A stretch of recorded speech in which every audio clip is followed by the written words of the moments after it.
Lunchtime was the loudest part of the day at Lincoln Middle School, full of clattering trays, kids shouting over each other, laughter bouncing off cinderblock walls, and a swirl of voices all merging into a single chaotic hum. But at a corner table near the back of the cafeteria, it was quiet. That's where Amara Johnson sat. Alone. Again. She picked at the crust of her peanut butter and jelly sandwich, her fingers sticky but unmoved. No one looked her way. No one said her name. She didn't expect them to. Not anymore. Across the room, cliques clung together like magnets.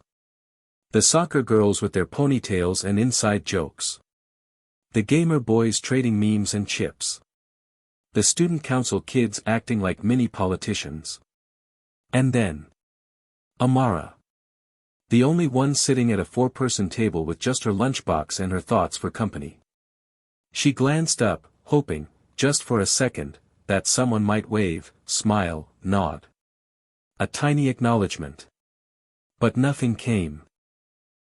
Instead, a boy passing by whispered to his friend, "There's the robot girl," just loud enough for her to hear. They snorted, then kept walking. Amara's stomach twisted, but she didn't react. She never did. What's one thing that always pushes you forward, even when things get tough? That question played on repeat in her mind lately. A TikTok creator she followed had posted it with a challenge, "Drop your answer in the comments," he said. Amara had typed something, then deleted it. Then typed again. And deleted. Again. Because the truth? She didn't know anymore. Back in 5th grade, Amara used to try. Really try. She brought extra snacks to share. Offered answers during class discussions. Giggled at every joke, even when she didn't get it. She thought maybe, just maybe, if she blended in enough, someone would pull out the chair across from hers and stay a while. But middle school made things worse. Bigger hallways, louder voices, and smaller chances of being seen. Amara wasn't just different. She was invisible. She was smart, too smart. That's what her teachers always said when they pulled her aside, eyes wide behind glasses or clipboards. Gifted, they'd whisper like it was a condition. She could take apart an old printer and rewire it into a mini robot that danced to music. She loved wires, microchips, and motherboards the way most kids loved TikTok trends and celebrity gossip. But instead of admiration, her talent got her labeled weird, nerd, tech freak. And just like that, lunch became her quiet sanctuary, a time to eat, scroll through engineering YouTube channels, and pretend not to notice the empty seats around her. The clock on the wall ticked toward the end of lunch. Amara zipped up her faded pink lunchbox, the same one she'd had since 3rd grade. A corner of it was peeling, the fabric worn thin. But she liked it. It reminded her of simpler days, days when sitting alone didn't feel like punishment. She stood up, tray in hand, and moved toward the trash cans. That's when Trina, one of the louder girls from math class, stuck out her leg. Amara stumbled, not hard, just enough to make her tray clatter and her water bottle tip over. Laughter erupted. "Oh, sorry, didn't see you there," Trina said, all innocence wrapped in sarcasm. Amara's cheeks burned. She bent down, picked up her things, and said nothing. The bell rang. She walked out of the cafeteria, head down, heart pounding. She hated that her eyes stung. She hated that she cared. The walk home after school was Amara's favorite part of the day. That's when the noise faded, the performance ended, and she could finally breathe. Her house was small, white siding, crooked mailbox, one of the older homes on Willow Street. A little cracked, but full of soul. And full of wires, bolts, and blueprints scattered across every surface of the garage-turned-lab her mom called the workshop. "Back already, baby," her mom called from the kitchen. Amara gave a tired smile. "Yeah. Nothing new." Her mom looked up from the sink, dish towel in hand, eyes knowing. She didn't press. She never did. She just nodded and tilted her head toward the garage. Your robot's still waiting for a voice. Amara slipped through the sliding door and into her favorite place in the world. The smell of soldering metal and WD-40 greeted her like an old friend. On the workbench sat her latest project, a communication device she'd designed for her cousin, Jaden, who was nonverbal and on the autism spectrum. It looked like a toy, but beneath the casing was an adaptive voice synthesizer built with a repurposed Raspberry Pi, sensors, and pre-programmed emotion buttons. She pressed one. I feel happy today. A friendly voice came through the small speaker. Amara smiled. Here, she wasn't a ghost. She wasn't robot girl. She was the builder. The inventor. The creator of things that mattered. Her fingers flew across the keyboard as she debugged the new emotion recognition code she'd written last night. She didn't notice the time slipping by. Didn't notice the sun dipping below the trees. In this space, she was powerful. But even here, deep down, there was an ache she couldn't solder back together. An emptiness that no invention could fill. That night, lying in bed, Amara stared at the glow-in-the-dark stars on her ceiling. She opened her phone. The TikTok video was still there, the question floating across the screen like a challenge. What's one thing that always pushes you forward, even when things get tough? She stared at the text box. Then slowly, she typed. The thought that maybe one day, someone will finally see me. She didn't hit send. Not yet. She closed her eyes and whispered to herself, just keep building, Amara. And in the still silence of her room, for the first time all day, she didn't feel completely alone. Hit subscribe and leave a comment with where you're watching from. This story might just spark a new beginning. What's one thing that always pushes you forward, even when things get tough? The hallway was packed, but Amara might as well have been walking through fog. Lockers slammed. Backpacks thudded. A group of 8th graders elbowed their way past her, barely missing her shoulder. No one looked. No one said her name. She passed her reflection in a trophy case. Her braids were neat, her jeans pressed, her sneakers clean. She didn't look strange. She didn't look broken. But still, somehow, people just looked through her. It wasn't always like this. There was a time, years ago, in a different town, a different school, when Amara had been the center of everything. The little girl who sang at school assemblies, who helped her teachers untangle laptop cords, who once fixed the principal's mouse with a paperclip and a gum wrapper. Back then, she hadn't known what it meant to be different. Not really. Amara had lived in 4 different towns by the time she turned 12. Her mom, Danielle, worked as a freelance electrician, always chasing contracts that paid the bills, barely. Some years, it was hospitals. Other times, malls, school buildings, or houses being rewired from the ground up. Each new town came with a new school, and each new school came with a new lunch table where Amara was the new girl all over again. Her mom always said, "We move forward, baby. That's what we do. One step at a time." Amara used to believe that. But at Lincoln Middle, that belief had started to crack. This school was colder. Harsher. The kids had their groups locked down by 6th grade. There was no space for someone like Amara, who loved building robots more than TikTok dances, who doodled circuit diagrams instead of hearts and initials in her notebooks. And then there was the whisper. She talks to machines. Her dad's in jail.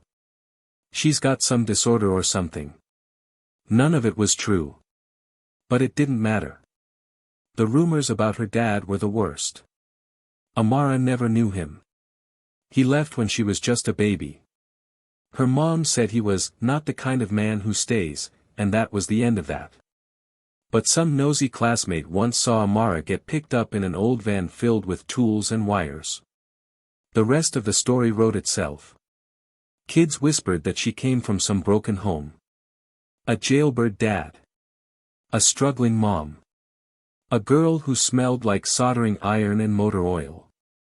They didn't see Danielle Johnson coming home dead tired but still staying up until midnight to help Amara build her first voice-activated speaker out of recycled parts. They didn't see the way Amara's mom danced around the kitchen while pancakes sizzled on Sunday mornings, singing Stevie Wonder with a spatula mic in hand. What they saw was a girl who didn't fit. At school, Amara's safe place was the library. Not because she loved reading, though she did, but because the shelves gave her cover. She could sit in the corner, headphones in, laptop open, and disappear into code. No one laughed when she talked to the AI she was training to recognize facial expressions. There, she was building something. Something that mattered.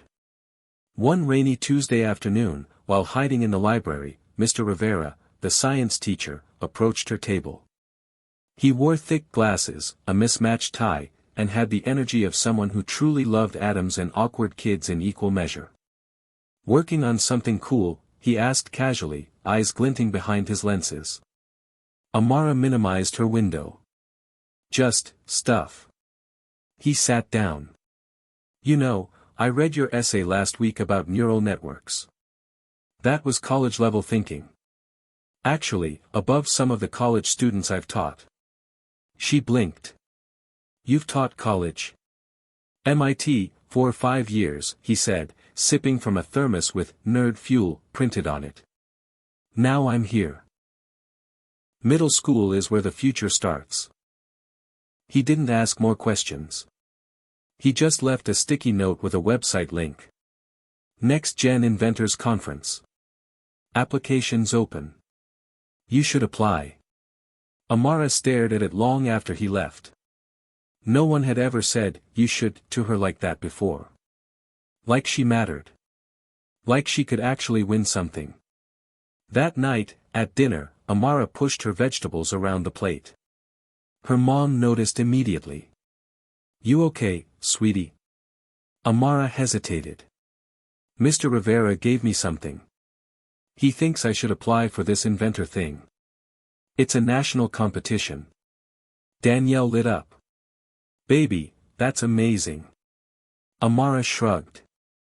It's probably just for kids who already have connections, or, better stuff. Danielle leaned in, her voice low but fierce. Amara, listen to me. I know the world hasn't always seen you for who you are. But I do. You've got more in your brain and your heart than half the folks they'll ever pick. Apply. Show them what you've built. Amara wanted to believe her. But the voices in her head, echoes of Trina and the hallway snickers, whispered otherwise. The next day, Amara walked the halls with her head a little lower than usual. The sticky note still sat in the pocket of her hoodie, worn soft from too much handling. She passed a bulletin board filled with photos of Student of the Month winners. None of the faces looked like hers. None of the names sounded like hers. All polished smiles and picture-perfect bios. Don't try too hard, Trina had said once in gym. People like you don't win stuff like that. That was the moment something clicked in Amara's brain. Not because Trina was right. But because she needed Trina to be wrong. That night, Amara booted up her old laptop, the screen cracked in the corner. She clicked the link Mr. Rivera gave her and read the application details. A national contest for students ages 12 to 17. Submit a video. Showcase your invention. Tell your story. She had the invention, her communication device for nonverbal kids. But the story? She wasn't sure how to tell it yet. Still, she clicked Start Application. She didn't know what would happen next. But she was tired of being invisible. She was ready to be seen. The morning of the school science fair started with rain. Not a soft drizzle, but a full-blown downpour, the kind that soaked your jeans from the knees down and left the hallways full of wet sneakers and squeaky steps. Amara stood just inside the school doors, her backpack slung over one shoulder and a carefully wrapped box held tightly in her hands. Inside the box, padded with bubble wrap and hope, was her invention, the Expressimate, a handheld device that allowed nonverbal users, especially kids with autism, to express feelings using intuitive symbols and vocal prompts. It wasn't perfect. The software still glitched sometimes. But it worked. And it mattered. She glanced around the entrance, watching her classmates file in with posters, models, and trifold displays covered in glitter and Comic Sans fonts. One group carried a papier-mâché volcano with fake smoke curling out of the top. Another rolled in a plant-powered light bulb made from potatoes. Amara swallowed hard. Hers didn't light up. It didn't explode. It wasn't flashy. It was just useful. And quiet. Like her. Inside the gym, the buzz of energy was overwhelming. Tables lined up in rows, parents milling around, teachers in clipboards, Principal Delaney pacing with his tie half askew. It looked like a county fair collided with a Best Buy. Amara found her table, number 37, tucked between the Slime Evolution Timeline and How Do Dogs Understand Emotions? Of course. She placed her device down gently, smoothing the cloth underneath it, and set up her display board. No glitter. No neon arrows. Just diagrams, pictures of Jaden using a prototype, and a simple sentence at the top. Technology should include everyone. By 9:15, the judging began. One by one, teams and individuals presented their projects. Amara tried to stay focused, but her nerves were creeping in fast. Her hands felt clammy. Her stomach fluttered. Every time a group laughed loudly at another table, she flinched. Then she saw Trina, surrounded by friends, setting up a model titled The Effects of Glitter on the Environment. Seriously? Glitter? One of her friends pointed in Amara's direction and whispered something that made them all laugh. Amara's cheeks flushed, but she kept her eyes down, adjusting the speaker wires on her device. She didn't need their approval. Not today. At 10 a.m. sharp, the judges approached her table. There were 3 of them, Mrs. Crowley from the math department, Mr. Rivera, thankfully, and someone from the school district with a badge and a clipboard that screamed, "I'm here for the free coffee." Amara Johnson, Mr. Rivera said warmly, offering a nod. "Let's hear what you've been building." Her mouth was dry. For a second, she forgot how to speak. Then she took a breath and started. This is the Expressimate. It's designed to help nonverbal children, like my cousin Jaden, communicate how they feel. I wanted to make something that was portable, easy to use, and affordable. A lot of assistive devices cost thousands of dollars. I made this one for under 30. She pressed a button. A small LED screen lit up. An emoji popped up, smiling, yellow, joyful.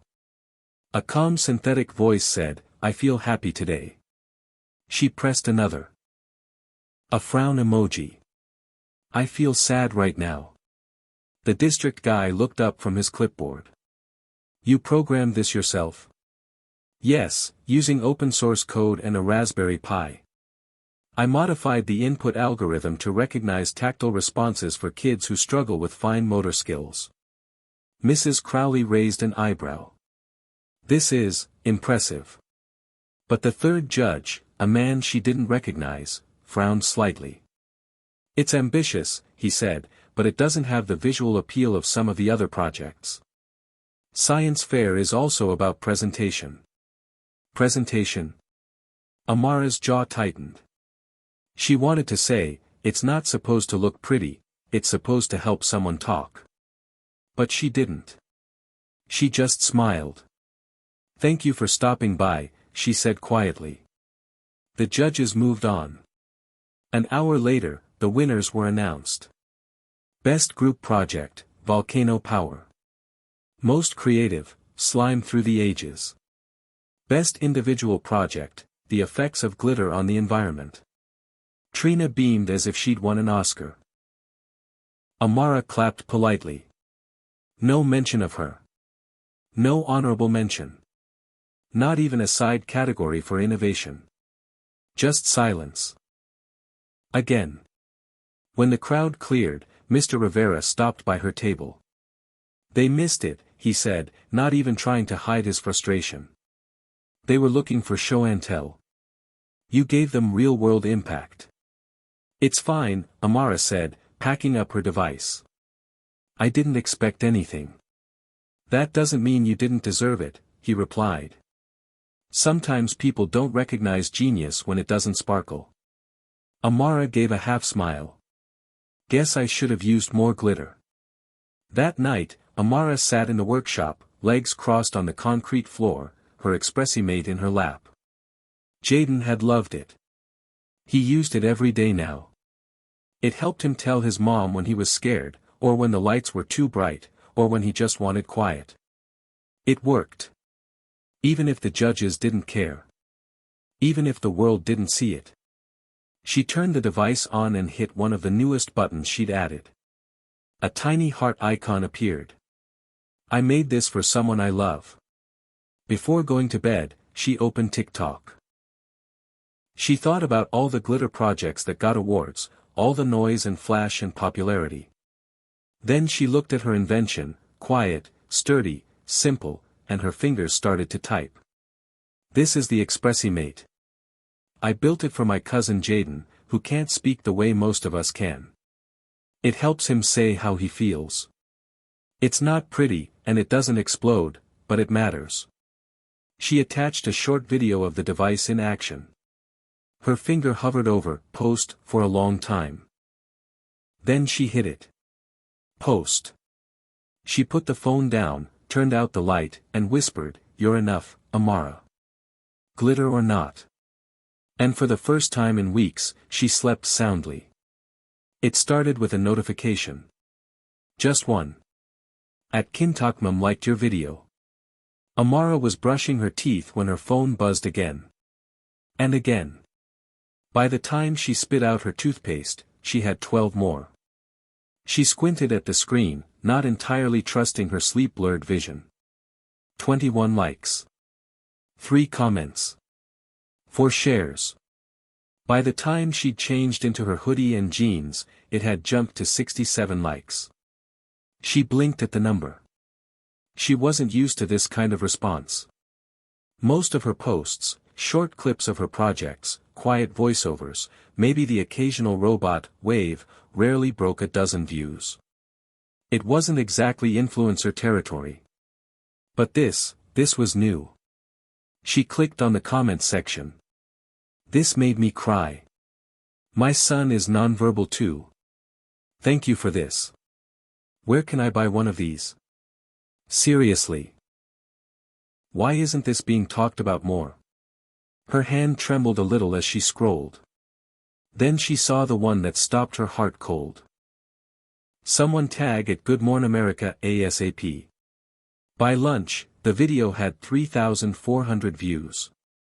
By the end of the school day, 11.7K. And it wasn't slowing down. Amara kept checking her phone in between classes, the little red hearts multiplying like popcorn kernels in a microwave. In history class, her teacher actually had to tell her to put her phone away. She obeyed, but her brain didn't. In the hallway, someone bumped her shoulder by accident and muttered, "Hey, you're that robot girl, right?" But this time it wasn't said like a joke. It sounded curious. Interested. That afternoon, she practically sprinted home. Danielle was already in the kitchen, earbuds in, working on a schematic for a home generator project. Amara burst in, breathing fast. "Mom! It's going viral." Danielle looked up, startled. "What is?" "The TikTok. The Expressimate.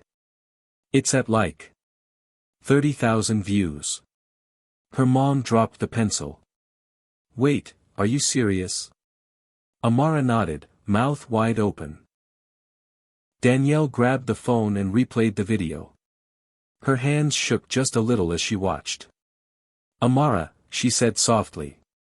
This is incredible. People are finally seeing what I've seen all along. Amara felt a weird pressure in her chest. Not pain. Not fear. Just, something swelling. Something big. Something impossible. They like it, Mom. They actually care. Danielle set the phone down and pulled her into a hug. They don't just care, she whispered. They're listening. But with attention, came pressure. By nightfall, the comments section was exploding. Requests. Questions. Suggestions. And then, an unexpected DM. At Future Texturies. Hi Amara, we're a content platform focused on young inventors. Would love to do a feature on your project. Let us know if you're interested. She stared at it. Mouth dry. Heart racing. Was this real? She clicked on their profile. Verified. Millions of followers. A whole page full of kid inventors, teen engineers, young scientists being celebrated for doing what they love. She showed her mom. Danielle's hand flew to her mouth. They're asking to feature you. I think so. Well, do you want that? Amara didn't know how to answer at first. She'd spent so long hiding, behind headphones, under hoodies, in the back of the lunchroom. And now suddenly, the spotlight was swinging her way. But then she thought about Jaden. About the way his face lit up the first time he hit the "I feel happy" button. About the moms in the comments saying they'd waited years for something like this. Yes, she said, voice stronger than she expected. I think I do. The next morning, while waiting for the bus, her phone buzzed again. Another DM. This time from someone bigger. At GM_official. Hi Amara, we're with Good Morning America. A producer saw your video and was incredibly moved. Would you be open to a brief interview about your invention and the inspiration behind it? She dropped her phone. Literally. It hit the pavement with a clack, and the screen glitched, just for a second. Static, then black, then back again. She picked it up slowly, staring at the screen like it might vanish. GMA. GMA. She stood frozen on the sidewalk until the bus rolled up, the brakes hissing. She got on autopilot, barely aware of the kids around her, the bumping backpacks, the usual hallway chaos. None of it touched her today. She was floating. But floating turned to spiraling fast. Because when she sat down at lunch, the whispers returned. She's blowing up on TikTok. She thinks she's famous now. I bet her mom made the whole thing for her. Trina walked past her table, paused, then smirked. So now you're an inventor and a celebrity, huh? Her voice was sweet, but the words were poisoned. Amara didn't reply. Inside, she was unraveling. What if they were right? What if people thought she was a fraud? What if she messed up the interview? What if this was all a fluke? That night, Amara sat alone in the garage workshop, surrounded by wires, unfinished prototypes, and parts that once made sense but now felt chaotic. She powered up the Expressimate and hit a button. But instead of the usual cheerful voice, the screen glitched. Flickered. Went dark. No, no, no, she muttered, prying open the back panel, checking the power connection. It was a glitch. She could fix it. Right? Her fingers moved fast, checking the voltage regulator, adjusting a resistor, but something wasn't right. She couldn't find the problem. And for the first time in a long time, panic crept in. She needed this device to work. It was more than a project now. It was her voice. Her mom found her like that, hunched over the desk, surrounded by loose wires and silent circuits. Danielle didn't say anything at first. She just brought over a mug of cocoa and set it down. Even planes have turbulence, baby, she said softly. Doesn't mean they won't fly.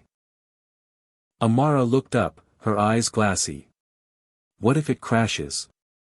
Danielle smiled. Then we rebuild. Stronger. Amara took a deep breath and exhaled slowly. The glitch hadn't won. Not yet. She reached for the soldering iron. The interview was scheduled for the following Monday. That gave Amara just 3 days to fix the glitch. 3 days. It felt like 3 minutes. She barely slept. She didn't eat much.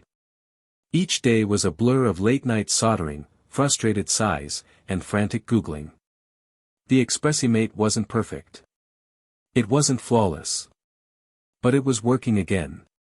The glitch had been fixed, the software patched, and Amara felt, for the first time in days, a little bit of relief. But the nerves? They only got worse. Monday morning arrived with the same gray sky that had been hanging over the week. Amara sat at the kitchen table, hands wrapped tightly around a mug of coffee, staring at her phone. Her stomach twisted into knots with every notification that pinged.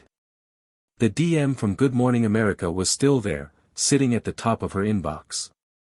She couldn't bring herself to read it again, even though she'd opened it so many times already. The words blurred together. She had 3 minutes to mentally prepare. And there was no way to prepare. Her mom, sensing the storm inside her daughter's head, was unusually quiet that morning. Danielle had always known when Amara needed space, and right now, she needed it. Amara, Danielle said softly, setting down a plate of scrambled eggs. Take a breath. Amara didn't answer. She kept scrolling through TikTok, scrolling through the video of the Expressimate. The comments had grown to over 100,000 by this point, the shares approaching the millions. Mom, Amara whispered, her eyes never leaving the screen, what if I mess up? What if I freeze? What if everyone thinks I'm just pretending to be someone I'm not? Danielle leaned down beside her. You're not pretending. You're doing something incredible. You've already changed lives with that invention. What happens now? It's not about proving anything. It's about sharing what you've already built. And people will see that. But they're all expecting perfection, Amara muttered. Danielle smiled, her eyes warm but firm. You know what? No one in the world does anything perfectly. They might not even be looking for perfection. They're looking for truth. So you show them yours. Amara stared at her mother for a long moment. Then, as if a weight had been lifted just a little, she nodded. Okay. I'll do it. At 11 a.m., the call came. It was Good Morning America's producer on the other end, introducing himself as Ben and running through the last-minute details of the interview. Amara's hands were shaking so hard she could barely hold the phone. But it wasn't just nerves. It was excitement too. The kind that makes your heart race, makes your thoughts tumble over each other. At 1 p.m., Amara sat in front of her laptop, looking into the webcam like it was a wild animal that might attack at any second. She could hear her own heartbeat. She couldn't stop fidgeting with the hem of her hoodie. Danielle was just out of sight, sitting behind the kitchen counter, trying to look calm, but Amara could tell she was holding her breath too. Then the video call connected. Ben's face appeared on the screen, warm and friendly. He looked so normal. Just a guy in a plaid shirt sitting in a studio. Amara, can you hear me okay? He asked.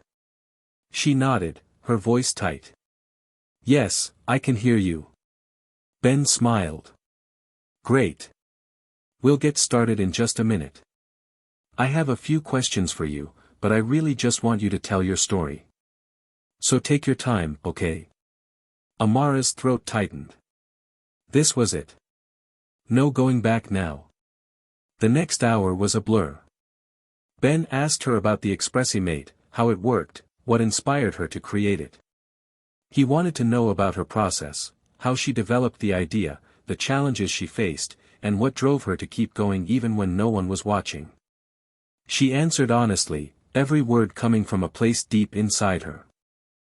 I was tired of feeling invisible, she said, her voice breaking slightly. I think a lot of us feel that way. I wanted to make something that would help people who don't get heard. I know what it's like to be overlooked, so I wanted to build something that would make people feel seen. Ben nodded thoughtfully. And how has the response been? I mean, your video has already gone viral. You're getting a lot of attention, a lot of love. Amara hesitated for just a moment, remembering all the whispers at school, the snide comments. I didn't expect it, she said finally. It's overwhelming, honestly. But I'm glad it's reaching people who really need it. I just want to keep going. I think this is only the beginning. Ben smiled. I have no doubt you're right. The world is ready for what you have to offer. After the call ended, Amara sat in front of the screen for several minutes. Her heart was still pounding. Her hands were still shaking. But this time, it wasn't fear. It was something else. The next day, Amara went to school. And it was different. The halls were buzzing. People were talking. Some of them were looking at her, really looking at her, for the first time in years. Yo, you were on TV, someone called out. You're the girl with that device, right? The one for kids who can't talk. Trina passed by, but this time she didn't snicker. She didn't make any sarcastic remarks. Instead, she paused for a moment and gave Amara an almost nod. It wasn't much, but it was something. And that something was all Amara needed. When lunch came, she sat at the same table as always. But today, it wasn't quiet. A few of the kids from her science class came over to ask her about the interview, to ask about her invention. They were genuinely interested, genuinely curious. They wanted to know how it worked, what the next step was. And for the first time in a long time, Amara felt seen. By the time she got home, her phone was blowing up with notifications again. More comments. More messages. More requests. Her video had passed 1 million views. Media outlets were calling. Other inventors were reaching out, sharing their own stories. Amara sat down on the couch and closed her eyes. The noise from the phone felt distant, like it wasn't even her life anymore. And for a moment, she let herself breathe. She reached for her phone and tapped the notification. It was from the producer at Good Morning America. Amara, we want to feature your invention on our morning segment. Let's talk about a full-length interview. She looked at the screen. And smiled. The following weeks passed in a blur. Amara barely had time to think. Between interviews, emails, and endless messages from strangers all over the world, the steady hum of her phone became the soundtrack of her life. She'd never imagined this would happen, never in a million years. One viral video, one small invention, and suddenly she was on TV, in magazines, on podcasts, and being asked to appear at conventions. But all the attention came with a weight she wasn't prepared for. It was a Thursday morning when it finally hit her, really hit her. She was in the middle of lunch when someone tapped her on the shoulder. Hey, you're Amara, right? The inventor girl? The girl standing in front of her was holding a phone, eyes wide with excitement. Amara barely looked up, still trying to figure out how to eat her sandwich while scanning her emails. She didn't recognize this girl. Didn't know if she was just another student who had seen her face on the news, or if she was actually interested in the project. Yeah, that's me, Amara mumbled, shoving another bite of sandwich into her mouth. I just wanted to say I love your invention. I showed it to my mom and she said she might try it for my little brother. He has a speech delay, and she thinks it could really help. Amara froze. Her eyes met the girl's, and for a second, the world seemed to pause. This wasn't just another fan, another stranger asking for her autograph, another person trying to use her name for clout. This was real. Her invention, her idea, was actually making a difference. Her heart swelled. But then the moment passed, and the crowd around her began to buzz again, pulling her back into the reality of the lunchroom. She managed a shy smile and nodded. I'm glad it could help. The girl smiled back, still holding the phone up in her hand. Can I take a quick selfie with you? Amara hesitated. She didn't want to be the girl who walked around with her own personal fan club, who was constantly posing for pictures and answering questions. She was still the same Amara, quiet, shy, the girl who used to sit alone at lunch, keeping her head down.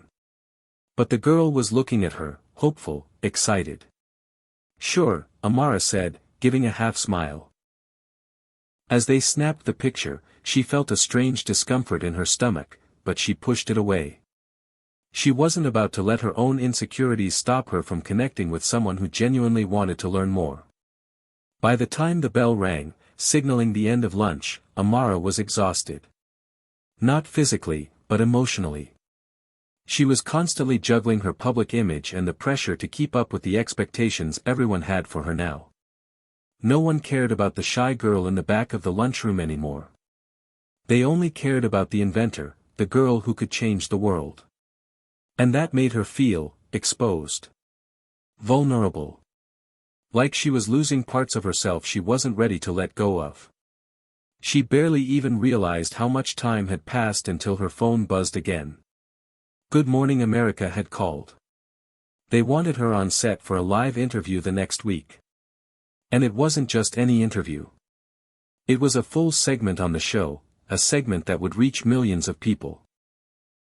That night, as Amara lay in bed, staring up at the ceiling, her mind wouldn't stop spinning. Her thoughts were all over the place. What would it be like to be on Good Morning America? What would they ask her?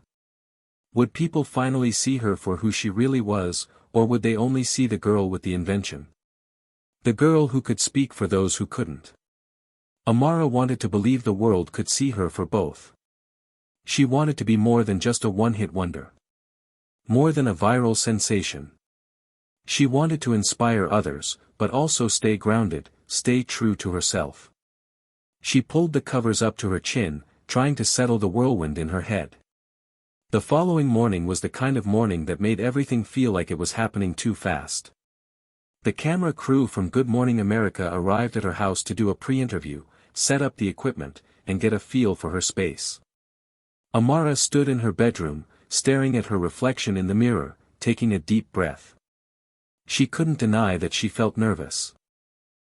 Her heart was thumping in her chest, her palms were clammy, and every inch of her body was telling her to just turn around and run. But she didn't. She couldn't. Her phone buzzed again, and it was a message from Danielle, "You got this. Just be yourself." Amara smiled at the screen, letting out a shaky breath. Be yourself. That was something she could do. The interview started at 7 a.m. sharp, with Amara sitting across from a friendly host named Michael. He was charming, but he had a way of getting to the point, asking the hard questions while still managing to make Amara feel at ease. So, Amara, Michael started, leaning forward, tell us a little bit about how the Expressimate works and what inspired you to create it. Amara's nerves faded a little as she began to explain. The words felt familiar, like a well-worn path she'd walked 1,000 times already. She talked about the initial idea, the frustration of watching her brother struggle with communication. And how she wanted to build something that could help him and others like him. She spoke with passion, but also humility. She didn't want to sound like she had all the answers, didn't want to give the impression that she had everything figured out. The truth was, she was still learning. Still growing. But it didn't matter. The more she talked, the more comfortable she felt. The more she realized that the world wasn't just watching her, they were listening. After the segment, Amara was flooded with even more messages. Her phone practically melted from the sheer volume of texts, emails, and social media mentions. But this time, she felt different. It wasn't the same dizzying sensation she'd felt in the beginning. She wasn't overwhelmed anymore. She was ready. That afternoon, Amara sat alone in the park, watching a few kids play soccer in the distance. It was the first time in weeks that she had been alone with her thoughts, the first time she'd allowed herself to sit still. The world had changed around her, faster than she could have ever imagined. But in that moment, Amara realized something important. She wasn't just riding the wave of attention. She was building something real. Something that would last. Her invention wasn't just a product, it was a movement. And she was at the heart of it. The days after her Good Morning America interview felt like a whirlwind, but it was different now. The excitement, the buzz, had settled into something else, pressure. The pressure to keep going. To do more. To be more. To live up to the image that people had of her. It wasn't just about the press anymore. It wasn't just about the attention or the social media following. It was about the demands, constant emails, calls from investors, requests for appearances, meetings with organizations that wanted to help her grow the Expressi made into something bigger, more global. Amara's phone had never stopped buzzing. And every time it did, a small knot formed in her stomach. She was sitting in her room that afternoon, trying to catch up on some schoolwork, but her concentration kept drifting. Her phone was perched on the corner of her desk, blinking with notifications. It felt like her life had become one big, never-ending to-do list. People needed her for interviews. Investors needed her to pitch. Fans needed updates on her next product. Her friends needed time. Her family needed attention. Her world was spinning so fast now that she couldn't keep up. Her mother had tried to reassure her. "You don't have to do everything right away, Amara," Danielle had said 1,000 times. But the pressure of it all, the expectations, made it feel like if she didn't move quickly, she'd be left behind. If she didn't answer every message, take every opportunity, she might lose it all. Amara knew her mom meant well. But the truth was, she didn't feel like she could slow down. Not now. Not when so much was on the line. That night, Amara had a call scheduled with her mentor, Dr. Evans, a professor from the local university who had helped her along the way. He had been one of the first people to believe in her, to see the potential in her invention when it was just an idea on a piece of paper. "Amara, how are you holding up?" Dr. Evans asked as soon as she picked up. She sighed, running her hand through her hair. "Honestly? I don't know. Everything's happening so fast. I thought I was ready for this, but now I'm not sure. I feel like I'm just going through the motions." "Don't let it overwhelm you," he said gently. "This is what you've worked for. But it's okay to take a step back. You don't have to make decisions on every single call. Focus on what feels right for you and your invention." Amara stared out the window, the soft glow of the streetlights outside casting a dim light into her room. "I just don't want to let anyone down. People are depending on me now. What if I fail?" "You can't control everything, Amara. You have to learn to trust yourself. You've already done so much, and you'll keep doing more. But it's okay to breathe.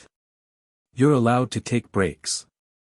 The words felt comforting, but they didn't make the pressure go away. She had to keep moving. She had to keep proving herself. The next morning, the pressure hit her again, but in a new way. She was sitting in her last class of the day, trying to focus on her notes, when she overheard a conversation between two girls at the back of the room. "I don't know, man. That Amara girl is getting a lot of attention now. I bet she's all over social media, loving all the fame. Who knows how much longer this invention thing will last? Yeah, she's probably just cashing in. Think she's a genius or something, but I don't see how that thing's going to change anything." Amara didn't know why it bothered her so much. She didn't even know if they were talking about her specifically. Maybe they weren't. But she couldn't shake the feeling that they were. And even if they weren't, the fact that she was becoming the topic of gossip, that was new. Her stomach twisted. Her hands shook a little as she tried to push the feeling away. But it kept gnawing at her. The doubt. The fear. What if they were right? By the time the bell rang, signaling the end of the day, Amara was exhausted. mentally and emotionally drained. She'd been fighting against this tide of stress for weeks now, and it felt like it was finally starting to overtake her. She walked home that day in silence, her head heavy with thoughts she couldn't quite put into words. It was the first time in a long while that she'd felt truly alone. Not because there weren't people around her, but because the person she needed to hear from the most, herself, felt distant. She didn't know what she wanted anymore. She wasn't sure who she was becoming. When she got home, Danielle could see that something was wrong. She had a way of reading Amara like an open book, knowing when her daughter was shutting down. "Amara, honey, what's going on?" Danielle asked, taking a seat beside her on the couch. Amara took a deep breath. "I don't know. I feel like I'm not ready for all of this. I mean, I wanted to help people, but now everyone's expecting me to do something big, something amazing. It's like the more I try, the more I fail. What if I mess it all up?" Danielle placed a hand on her shoulder. "Sweetheart, listen to me. You're allowed to be human. You don't have to be perfect all the time. Everyone who loves you sees your heart, your drive. The only person holding yourself to these impossible standards is you." Amara looked at her mom, feeling tears welling up in her eyes. "But it's all happening so fast. I don't know if I can keep up with everyone's expectations. I don't know if I'm enough." Danielle hugged her tightly. "You are enough, Amara. You've always been enough. You've come this far, not because of some image people have of you, but because of who you are. You've got this. But it's okay to slow down. You don't have to carry everything alone." Amara buried her face in her mother's shoulder, letting the weight of her fears finally release. For the first time in weeks, she didn't feel like she had to be anyone but herself.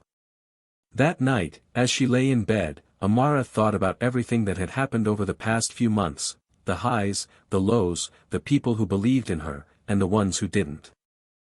The pressure wasn't going to disappear overnight. It wasn't going to go away just because she wanted it to. But maybe that wasn't the point. Maybe the point was learning to manage it. To let go of the idea that she had to be perfect, and instead, focus on doing her best. For the first time in a long time, Amara allowed herself to believe that she didn't have to be everything to everyone. She just needed to be herself. And that was enough. The days after Amara's emotional conversation with her mom felt different. Lighter. There was a shift in her, one that wasn't obvious to everyone else, but one she could feel deep within her bones. For the first time in a long while, she was starting to come to terms with what was happening around her. She was starting to embrace the idea that she didn't need to be perfect. She didn't need to carry the weight of everyone's expectations on her shoulders. But the world wasn't ready to let her slow down. The phone rang early on a Wednesday morning. It was a number she didn't recognize, but it wasn't an unusual occurrence anymore. Amara had learned to expect the unexpected. Sometimes it was another interview request. Sometimes it was a potential sponsor. But this time, when she answered, the voice on the other end made her pause. "Hi, is this Amara? I'm Jack Davis, CEO of InnovateX. We've been following your work with the Expressimate, and we believe you have something truly groundbreaking on your hands. I'd love to talk about the possibility of partnering together." Her mind raced, but she kept her voice steady. Hi, Mr. Davis. That sounds interesting. What exactly are you proposing?" Jack's tone was smooth, confident. "We're a tech company with a global reach. We have the resources to help you scale your invention and bring it to markets all over the world. I'm talking about full investment, development, and distribution. With our support, we can make the Expressimate a household name. But we'd like you to consider signing with us exclusively. We think you're a perfect fit for our brand." Amara's heart skipped a beat. She couldn't help but feel a flicker of excitement. This was the kind of opportunity she had always dreamed of. A chance to take her invention global. A chance to truly make a difference. But there was something else, the nagging feeling that maybe this wasn't the right path. Was it the right thing to just hand over her creation to a company like InnovateX? She'd built the Expressimate from the ground up. It was her passion, her vision. Was she ready to let someone else take the reins? Jack continued, his words smooth like velvet. You'd have the backing of one of the most respected tech companies in the world, Amara. We'll handle all the logistics, the production, the marketing. All you need to do is focus on the big picture. The future. Amara's thoughts swirled like a storm, tugging her in different directions. On the one hand, the opportunity was irresistible. InnovateX was a giant in the industry.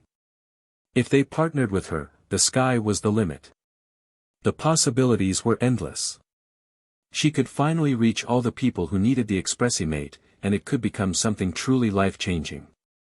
On the other hand, was it right to give up control? To allow a corporation to take something she had worked so hard to create and possibly turn it into something different? Would she lose the heart of the invention in the process? The question echoed in her mind, louder than the offer itself. That afternoon, Amara sat in her room, staring at her phone. She had to make a decision. A big one. Her phone buzzed with another text, this time from Danielle. How's everything going with that company? You've got this. Just remember what's important to you. Amara smiled softly at the message. Her mom had always been her biggest supporter. But this was a whole new level. She wasn't just deciding about a science project anymore. She was deciding the future of her invention. The future of her own identity. She put the phone down and paced the room. She had been talking about her invention for so long, but now it was more than just a project. It had become her legacy. Could she really give that up? As she walked past her mirror, she caught a glimpse of herself, tired, but determined. The girl who had once sat alone in the lunchroom was now at a crossroads. She had come so far, but this next step felt different. It wasn't just about her anymore. It was about the future. Her future. The future of the people who believed in her. And it was about the Expressimate, the heart of everything she had created. Later that evening, Amara sat down at the dinner table with her family, the weight of the decision still hanging over her. The offer from InnovateX was on her mind, but it wasn't just the decision that was weighing her down. It was the uncertainty. She didn't want to let anyone down, but she also didn't want to lose herself in the process. Amara, you've been quiet tonight, her mom said, passing her a plate of food. Is everything okay? Amara sighed, running her hand through her hair. I got an offer today. From InnovateX. They want to partner with me. They want to help me take the Expressimate to the next level. Danielle's eyes lit up with interest, but Amara noticed the caution in her gaze. That's a huge offer, sweetie. What do you think? I don't know, Amara admitted, her voice small. It's a dream come true. But I'm worried, what if I lose control of it? What if they change it? What if I'm not ready? Her father, who had been quiet up until then, leaned in. You've always followed your heart, Amara. This isn't any different. Trust yourself. If you think this is the right step, then go for it. But remember, you don't have to decide everything all at once. The words felt like a lifeline. Thanks, Dad, Amara whispered. I guess I'm just scared of messing it all up. You won't mess it up, Danielle said softly, placing a hand on her daughter's. You've already come so far. And if you need to slow down, we'll all be here to support you. Amara felt the weight of the world lift a little. Her family, her foundation, was there, no matter what happened. She didn't have to carry it alone. That night, as Amara lay in bed, she replayed the conversation in her mind. Her heart was still heavy with the decision she needed to make, but the voice of doubt was growing quieter. Maybe this was what she had to do. Maybe this was how she could help more people. Maybe it was time to let go of the fear and trust in herself. The next morning, Amara sent an email to InnovateX, letting them know she was interested in hearing more about the partnership. But this time, she added one condition. If we move forward, I want to make sure the core values of the Expressimate stay true to what I envisioned, she wrote. It's important to me that this invention remains focused on its mission, to help those who need it most, in the most meaningful way possible. It felt right. She was taking the next step, but she was doing it on her own terms. The days following Amara's email to InnovateX felt like a blur. The decision had been made, and the company responded almost immediately, eager to take the next steps. But as she dove deeper into the partnership, the reality of what she had agreed to began to settle in, and she realized that the path ahead would not be as simple as she had imagined. It was late afternoon when she first stepped into the InnovateX headquarters. She had visited corporate offices before, but nothing like this. The sleek, glass-walled building towered above her, and the hum of activity inside hinted at the energy of a company that was constantly moving, constantly innovating. Amara had always dreamed of being part of something this big, but now that she was here, she felt the weight of it all, the pressure to perform, to succeed, to live up to the promises she had made. Inside, Jack Davis greeted her with a firm handshake and a wide smile. He was taller than she had imagined, with an air of effortless confidence that made her feel both intimidated and excited. He led her through the bustling office, where employees were huddled in meetings, typing away at their computers, and making calls. There was a palpable sense of urgency in the air. "We're really excited about what you're doing, Amara," Jack said as they walked through the halls. "This partnership is going to be a game changer. We have big plans for the Expressimate. You're going to help us revolutionize the way people approach sustainability." Amara nodded, trying to maintain her composure. She had seen the statistics. She knew that this was a huge opportunity, one that could change everything. But something was gnawing at her, something she couldn't quite explain. As Jack talked about the future of the Expressimate, she found herself listening carefully for any sign that her voice, her vision, was being heard. The meeting that followed was a whirlwind of PowerPoint slides, brainstorming sessions, and discussions about the logistics of scaling up the product. The InnovateX team was well versed in these kinds of meetings, but for Amara, it was overwhelming. The language they used, terms like market saturation, ROI, and global distribution, felt foreign to her. She had never intended for her invention to become a product in the corporate sense. It had always been about making a difference, about solving a problem. But now, as she listened to the team talk about profit margins and target audiences, she started to feel disconnected from the very thing she had created. Jack noticed her silence. "What do you think, Amara? This is your chance to take the Expressimate global. Think about the impact we could have." Amara hesitated. Her gut told her something was off. She had agreed to this partnership for the resources, the exposure, the opportunity to make a real change. But sitting in this sterile conference room, surrounded by people who spoke a language she didn't fully understand, she began to question if she had made the right choice. I think it sounds amazing," she said, her voice steady, though her mind raced. "But I just want to make sure we're staying true to the mission. The Expressimate was always about sustainability, about helping people in need. It's not just a product to sell, it's a solution to a problem." Jack nodded, but there was something in his expression that made her feel like she was missing the bigger picture. "Of course. We'll make sure the messaging is aligned with that. But remember, Amara, we're in this to scale. To grow. And that means making some compromises along the way. We need to ensure it reaches as many people as possible." That night, Amara couldn't sleep. She tossed and turned, her mind reeling with the conversations from the day. She had signed the contract, and it was official now, she was partnered with InnovateX. But with every passing hour, the weight of the decision pressed down on her more and more. The next few weeks were a whirlwind of new meetings, interviews, and negotiations.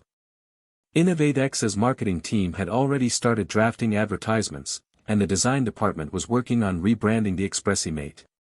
They had ideas for a sleek, modern version of the product, something that would fit in with the latest trends in tech. But as they showed her the new designs, Amara felt a sense of unease. The ExpressiMate was no longer the simple, functional tool she had built from scratch. It was becoming something else. A polished, corporate product. One afternoon, she sat in a meeting with the team to discuss the rebranding efforts. They had pitched a sleek new logo, a tagline that emphasized luxury and efficiency. "We want people to see the ExpressiMate as more than just an eco-friendly tool," the head of marketing explained. "We want it to be a status symbol. It needs to speak to a high-end market, people who want to show they care about the environment, but also want the best of the best." Amara tried to hold back the discomfort rising in her chest. This wasn't what she had imagined. She had created the ExpressiMate to be accessible, to help people who couldn't afford expensive gadgets.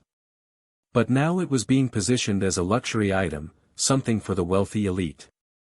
"I don't know," she said, her voice shaking slightly. "That's not really what I had in mind. The ExpressiMate was supposed to be about helping people who are struggling. We can't just turn it into a status symbol. We need to keep the focus on accessibility." Jack, who had been quiet throughout the meeting, finally spoke up. "Amara, we understand your concerns, but you have to realize that if we want to make a real impact, we need to appeal to a broader market. This is business. We need to position the product in a way that will drive sales."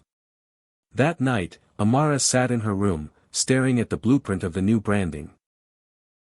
She had always prided herself on being someone who put people first, who considered the impact of her actions on the world around her. But now, she was faced with a choice that felt impossible.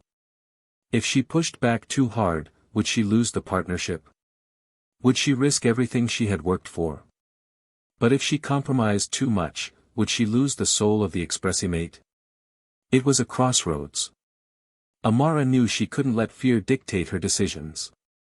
She had to find a way to stay true to her vision, even if it meant making difficult choices. She had come this far by following her heart, and she wasn't about to lose that now. The next morning, she sat down to write an email to Jack. She knew it wasn't going to be easy, but it was the only way forward.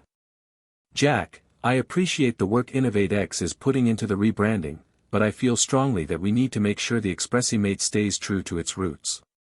The product was never meant to be a luxury item. I understand the need for scalability, but I also need to make sure we're reaching the people who need it most. Let's work together to find a way that we can grow without compromising the integrity of the product." As she hit send, Amara felt a weight lift off her shoulders. She didn't know how InnovateX would respond, but for the first time in a while, she felt like she was finally standing firm on her own 2 feet. Amara had expected some pushback, but she wasn't prepared for the full force of it. When she received Jack's response to her email, she felt a tight knot form in her stomach. The words she read weren't what she had hoped for, far from it. "Amara, I understand your concerns, but I need to be clear, InnovateX is a business, and we have our own vision for the ExpressiMate. While we appreciate your passion, the changes you're suggesting are not in line with the direction we've set. We've already invested significant resources into this project, and we cannot afford to move backward now. We are still committed to working with you, but if you cannot align with our goals, we may need to reevaluate our partnership." The email hit her like a punch to the gut. Amara had spent weeks imagining what this partnership could be, an opportunity to make a real difference in the world. But now, it felt like the very thing she had worked so hard for was slipping through her fingers. The weight of her decision to push back on InnovateX was settling heavily on her chest. Had she made a mistake? The next few days were a blur of tense meetings and unanswered calls. Jack had been curt with her, and the marketing team seemed increasingly distant. Amara tried to push through the discomfort, but the constant pressure was taking its toll. She spent hours alone in her room, staring at the blueprints for the ExpressiMate and the rebranding proposals from InnovateX. Every time she looked at the sleek, polished version of her invention, it felt like she was looking at something that wasn't truly hers anymore. The phone rang one afternoon, interrupting her thoughts. It was Jack. "Amara," he said, his voice uncharacteristically cold. "We need to talk. Can you come in tomorrow?" Her heart sank. She had known this moment was coming, but it didn't make it any easier. She agreed to meet with him the next day, her mind racing with worst-case scenarios. When she walked into the Innovate X headquarters the following afternoon, the atmosphere was different. There was a tension in the air, a quiet sense of finality that made her stomach churn. Jack met her in the lobby, his smile stiff. "Thanks for coming, Amara. Please, follow me," he said, leading her to one of the private meeting rooms. As they walked down the hall, Amara noticed the absence of the usual energy she had felt when she first arrived. There were fewer people in the halls, and those who were there moved with a sense of purpose that bordered on urgency. It was as if the whole company was holding its breath. Once they were seated in the meeting room, Jack didn't waste any time. He looked at her with a serious expression and folded his arms across his chest. "Amara," he began, "we've had some discussions internally, and after reviewing the direction you're asking us to take with the Expressimate, we've made a decision. We're moving forward with our vision for the product, and we need you to either fully commit or step away." Amara blinked, her throat dry. "What do you mean?" "We've been very clear about the direction we want the Expressimate to take. You've raised concerns about compromising its integrity, but in business, compromise is often necessary for growth. The market demands a product that aligns with the expectations of consumers, and frankly, we don't see the current version of the Expressimate as having the potential to achieve that on the scale we're aiming for." Amara felt the room close in around her. She had heard the words, but they didn't seem real. This wasn't the conversation she had imagined when she signed the partnership. "Are you saying you want me to completely abandon the values that made the Expressimate what it is?" she asked, her voice barely above a whisper. Jack's expression softened slightly, but there was no mistaking the finality in his words. "I'm saying that if you can't align with our vision, it's time to part ways. We've put a lot of resources into this, and we need to move forward." A bitter taste rose in Amara's mouth. The room felt like it was spinning. Her mind raced as she tried to process what was happening. She had spent so much time trying to build something meaningful, something that could make a real impact. But now, it felt like that dream was slipping away, replaced by a version of the product she barely recognized. She left the meeting with a heavy heart. The weight of what had just happened pressed down on her chest, but there was something else, too. A burning question that had been building since the moment she had first heard Jack's words: had she made the right choice? Should she have compromised more? Should she have let the company shape the product to fit their vision, even if it meant sacrificing parts of what made it hers? As she sat in the car on her way home, Amara felt a sense of deep frustration. It wasn't just the rejection that stung, it was the realization that her dream of making the Expressimate a global solution was now in jeopardy. She had built something from the ground up, and now it felt like she was being forced to let it go, to lose herself in the process. She arrived home and went straight to her room, her mind swirling with questions. She needed time to think. She couldn't let this be the end of her journey, not when she had come so far. But what was the right thing to do? What was the best way forward? That night, her mom came to check on her, sensing something was off. "You okay, sweetie?" Danielle asked gently, sitting on the edge of her daughter's bed. Amara nodded but couldn't keep the tears from welling up in her eyes. "I don't know anymore, Mom. I thought this partnership was the answer. I thought it would give me the resources I needed to help people. But now, it feels like it's all falling apart. They want to change everything. And I don't know if I can let that happen." Danielle took her hand and gave it a reassuring squeeze. "I know this is hard. But remember what you're doing this for. You built something amazing, Amara. You have a vision, and that's what makes the Expressimate so special." Maybe it's time to think about what you really want, not just for the product, but for yourself. Amara sniffled, wiping away a tear. I don't want to lose the heart of it, Mom. I can't just turn it into something that's all about profit. Danielle smiled softly. Then don't. You don't have to follow anyone else's path. Your journey is yours to create. Amara stared at her phone late that night, rereading Jack's email one more time. She had a decision to make. She could stay in the partnership, let InnovateX take control, and hope that something good would come from it. Or she could walk away, trusting in her own vision and finding a way to make it work on her own. Her hands shook as she typed the message. Jack, I've thought long and hard about our discussions. I've decided that the Expressimate needs to stay true to its original mission. I cannot compromise on the values that have made this project what it is. I will be stepping away from the partnership. As she hit send, she felt a sense of finality. But also, strangely, a sense of relief. She wasn't giving up, she was choosing a different path, a harder one, but one that was hers to walk. The email was sent. The decision had been made. Amara sat in her room for what felt like hours, staring at the blank screen of her laptop. She had stepped away from InnovateX, an enormous leap that came with its fair share of fear, uncertainty, and a deep sense of relief. It wasn't the easiest decision she had ever made, but she had come to realize that sometimes, in order to stay true to your vision, you had to go through the toughest challenges alone. Amara leaned back in her chair and let out a deep breath. Her phone buzzed. She picked it up, half expecting another cold response from Jack.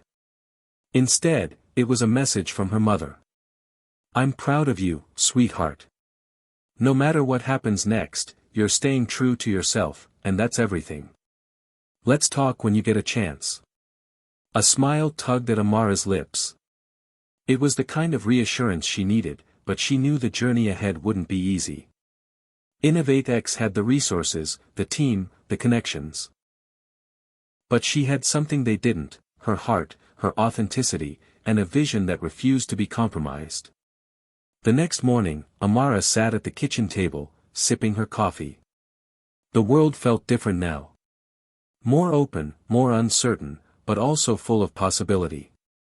The freedom was both thrilling and terrifying. She had no corporate machine backing her anymore. No shiny marketing team or powerful PR department to push her product into the spotlight. It was just her idea, and a world full of challenges. Her first call was to her best friend, Lila.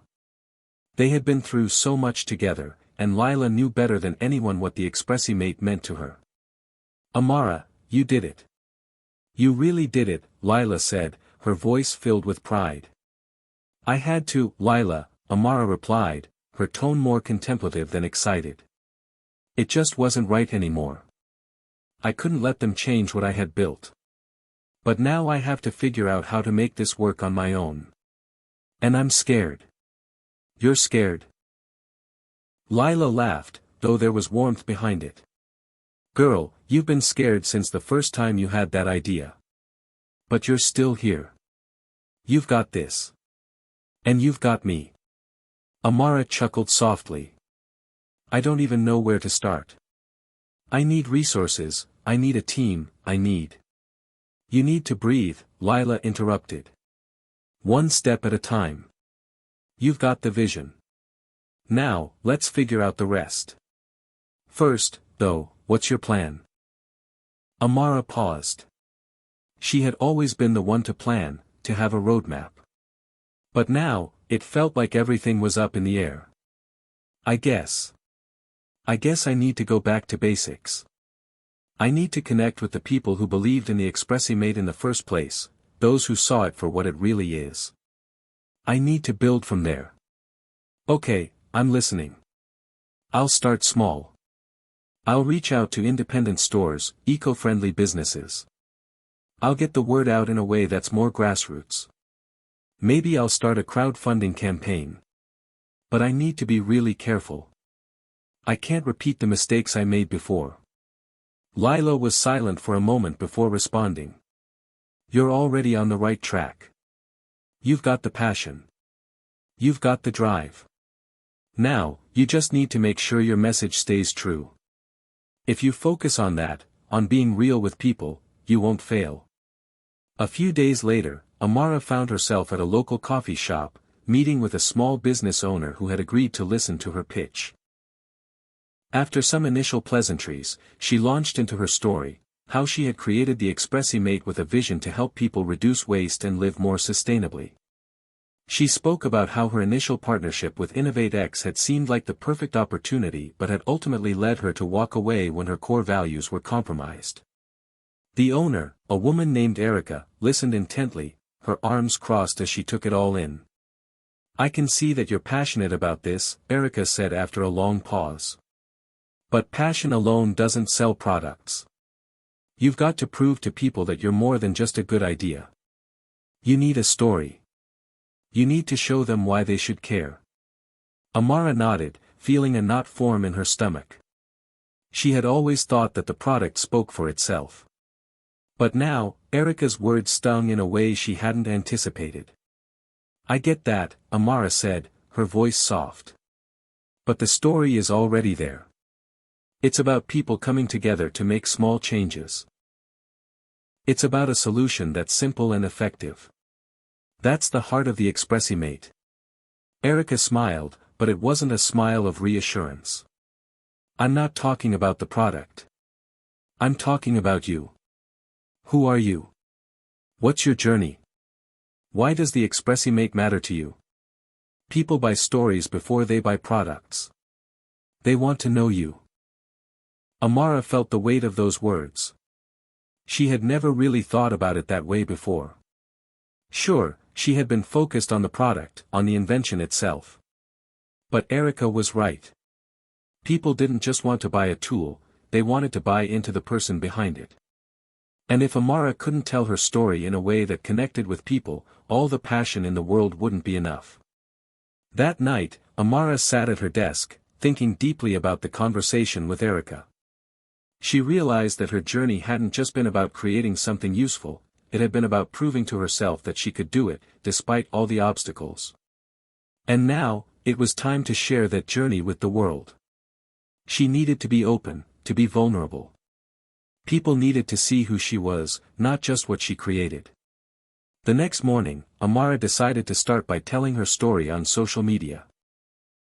She recorded a video, explaining her journey from the moment she had the idea for the Expressimate to the decision to walk away from InnovateX. She spoke about the challenges, the fear, the doubts, but also the hope and determination that had driven her every step of the way. When she hit upload, a sense of vulnerability washed over her. This wasn't just about the product anymore, it was about her mission, about showing the world why it mattered. She wasn't just asking people to buy an eco-friendly tool.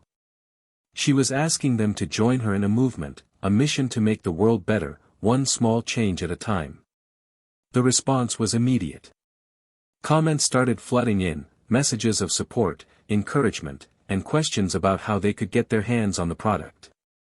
Amara's heart soared. Maybe she didn't need InnovateX after all. Maybe all she really needed was to stay true to herself. The following weeks were a mix of excitement and uncertainty. Amara didn't have the resources or the team InnovateX had promised, but she had something even more powerful, her authenticity. She poured her heart into every post, every email, every interaction with potential customers. Slowly but surely, the orders began to trickle in. Small businesses were reaching out, asking to carry the Expressimate in their stores. People were signing up for her crowdfunding campaign, eager to support her vision. But there was still so much to do. She was still alone in this, still navigating the challenges of building a business from scratch. And she knew that the road ahead would be filled with even more obstacles. But she also knew that with every small victory, she was getting closer to proving that the Expressimate was more than just a product, it was a movement. As she sat back and looked at the first few orders coming in, Amara smiled. She wasn't just starting over.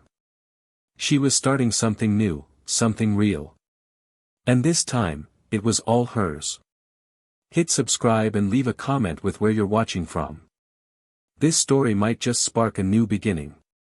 What's one thing that always pushes you forward, even when things get tough?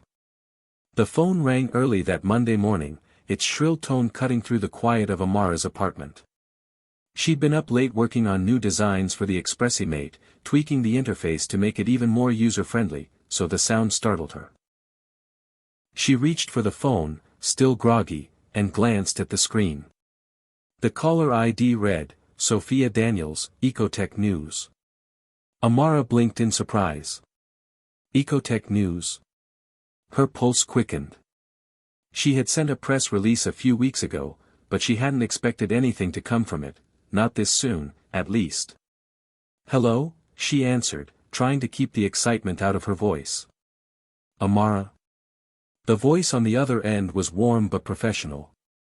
This is Sophia Daniels from Ecotech News.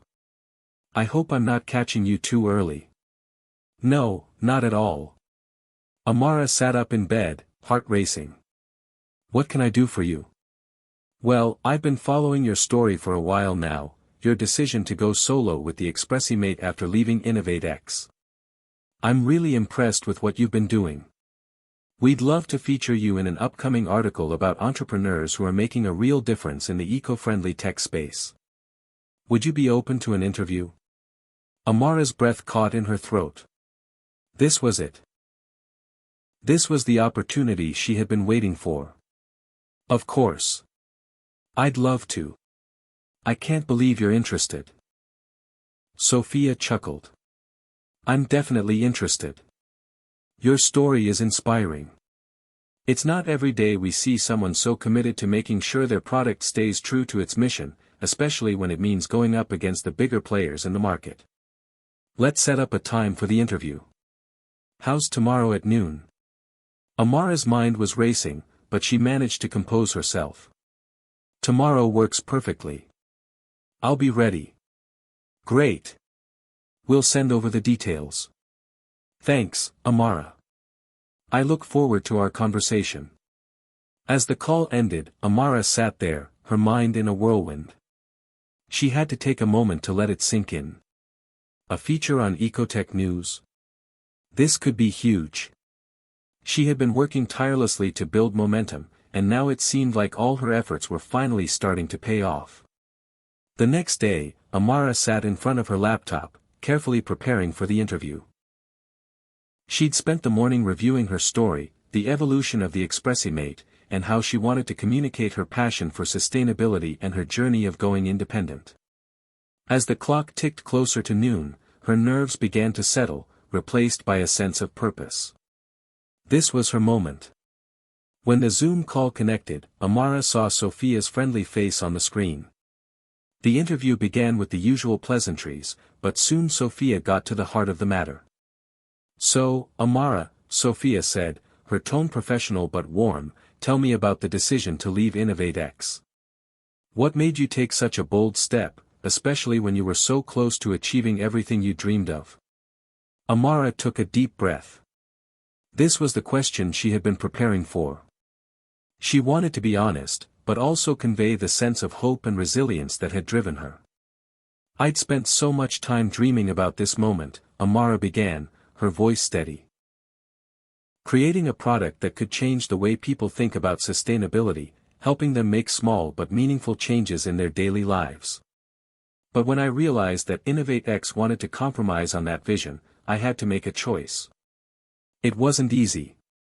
I had to ask myself, what's the point of all this if I'm not staying true to the reason I started? Sophia nodded thoughtfully. And what was that reason? Amara smiled, feeling the warmth of her passion rise to the surface.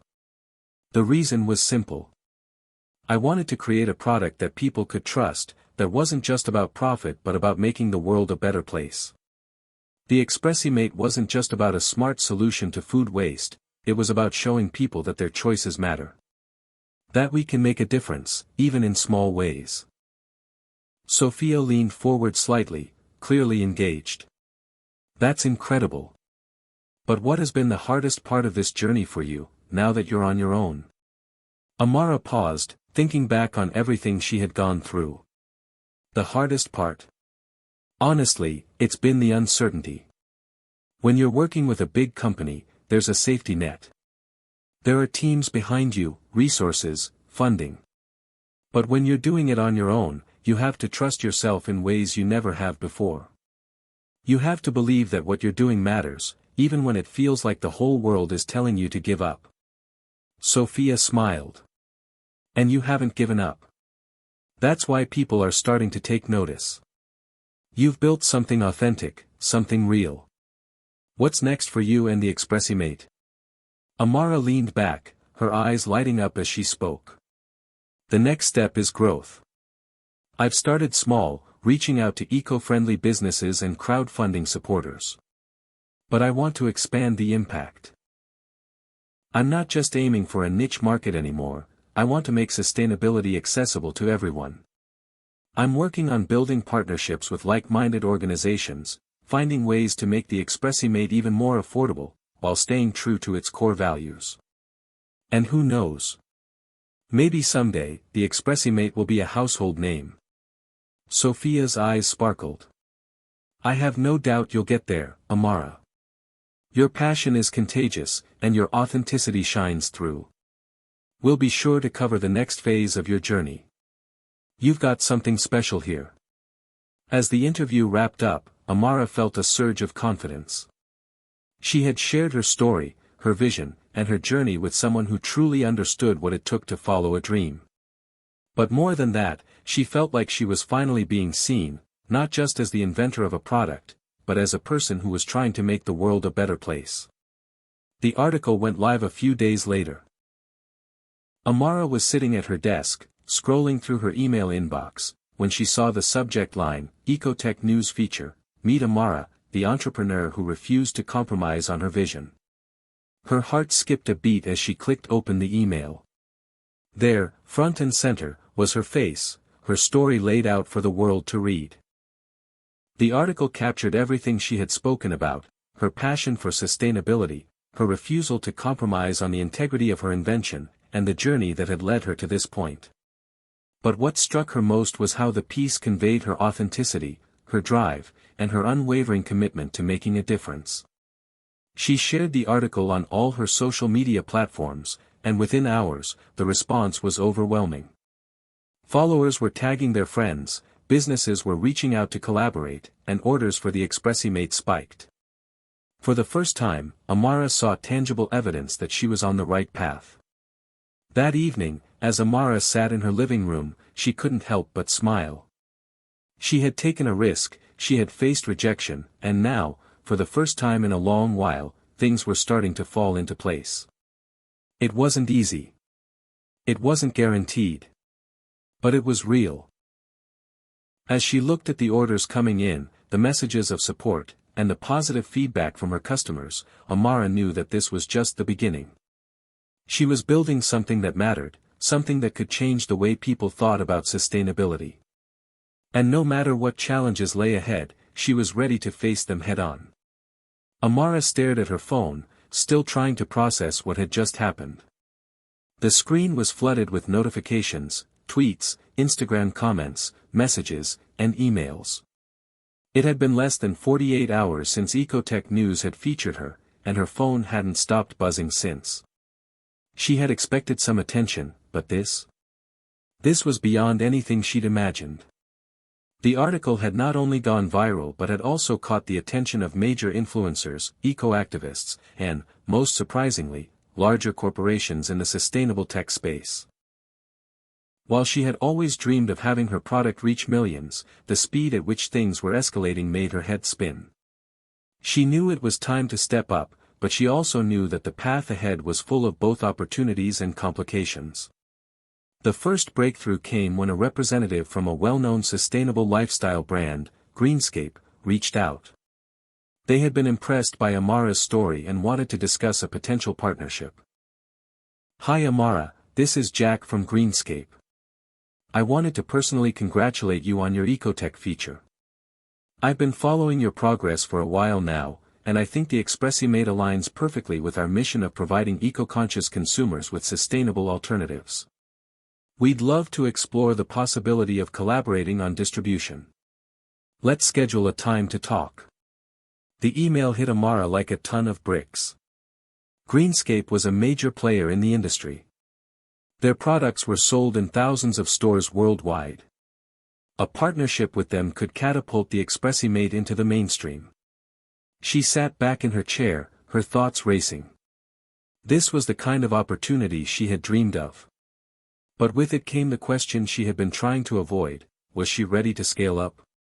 Could she manage the growth, the logistics, the pressure of delivering on a large scale while maintaining the integrity of her brand? 2 days later, Amara found herself sitting in a sleek conference room at Greenscape's headquarters. The walls were lined with modern, eco-friendly decor, and the table was made of reclaimed wood, a subtle reminder of the company's commitment to sustainability. Jack, the representative who had contacted her, was there, along with his colleague, Tanya, who handled business development. They were both friendly, professional, and eager to hear more about Amara's journey. "We've been really impressed with the traction you've gained in such a short time," Tanya said as they settled into their seats. "Your story resonates with so many people, and the product itself is exactly what we're looking for, something innovative, functional, and sustainable. So tell us more about your vision." Amara's pulse quickened, but she pushed aside her nerves. This was the moment she had prepared for. "Thank you for the opportunity. The Expressimate is more than just a product for me. It's about making sustainability a part of people's daily lives, without them even having to think about it. I started this project because I wanted to solve a problem that many people don't even realize exists: the waste created by single-use coffee pods." She paused, letting her words sink in. "I didn't want to just create another eco-friendly product that sat on a shelf somewhere. I wanted to create something that people could use easily, something that made a real difference in reducing waste. And I believe that's what the Expressimate does." Jack nodded. "And you've certainly proven that. We've seen how quickly your product has gained a following. So, here's the big question: how do you see Greenscape fitting into your vision?" Amara took a deep breath. This was the pivotal moment. "I want to partner with a brand that shares my commitment to transparency, sustainability, and innovation. I don't want the Expressimate to just be another product on a shelf. I want it to be a part of a movement. If we work together, I want Greenscape's name to be synonymous with that vision. I want us to reach people who care about making better choices and who see sustainability as part of their daily lives." Tanya exchanged a glance with Jack before turning back to Amara. "That's exactly what we're looking for, Amara.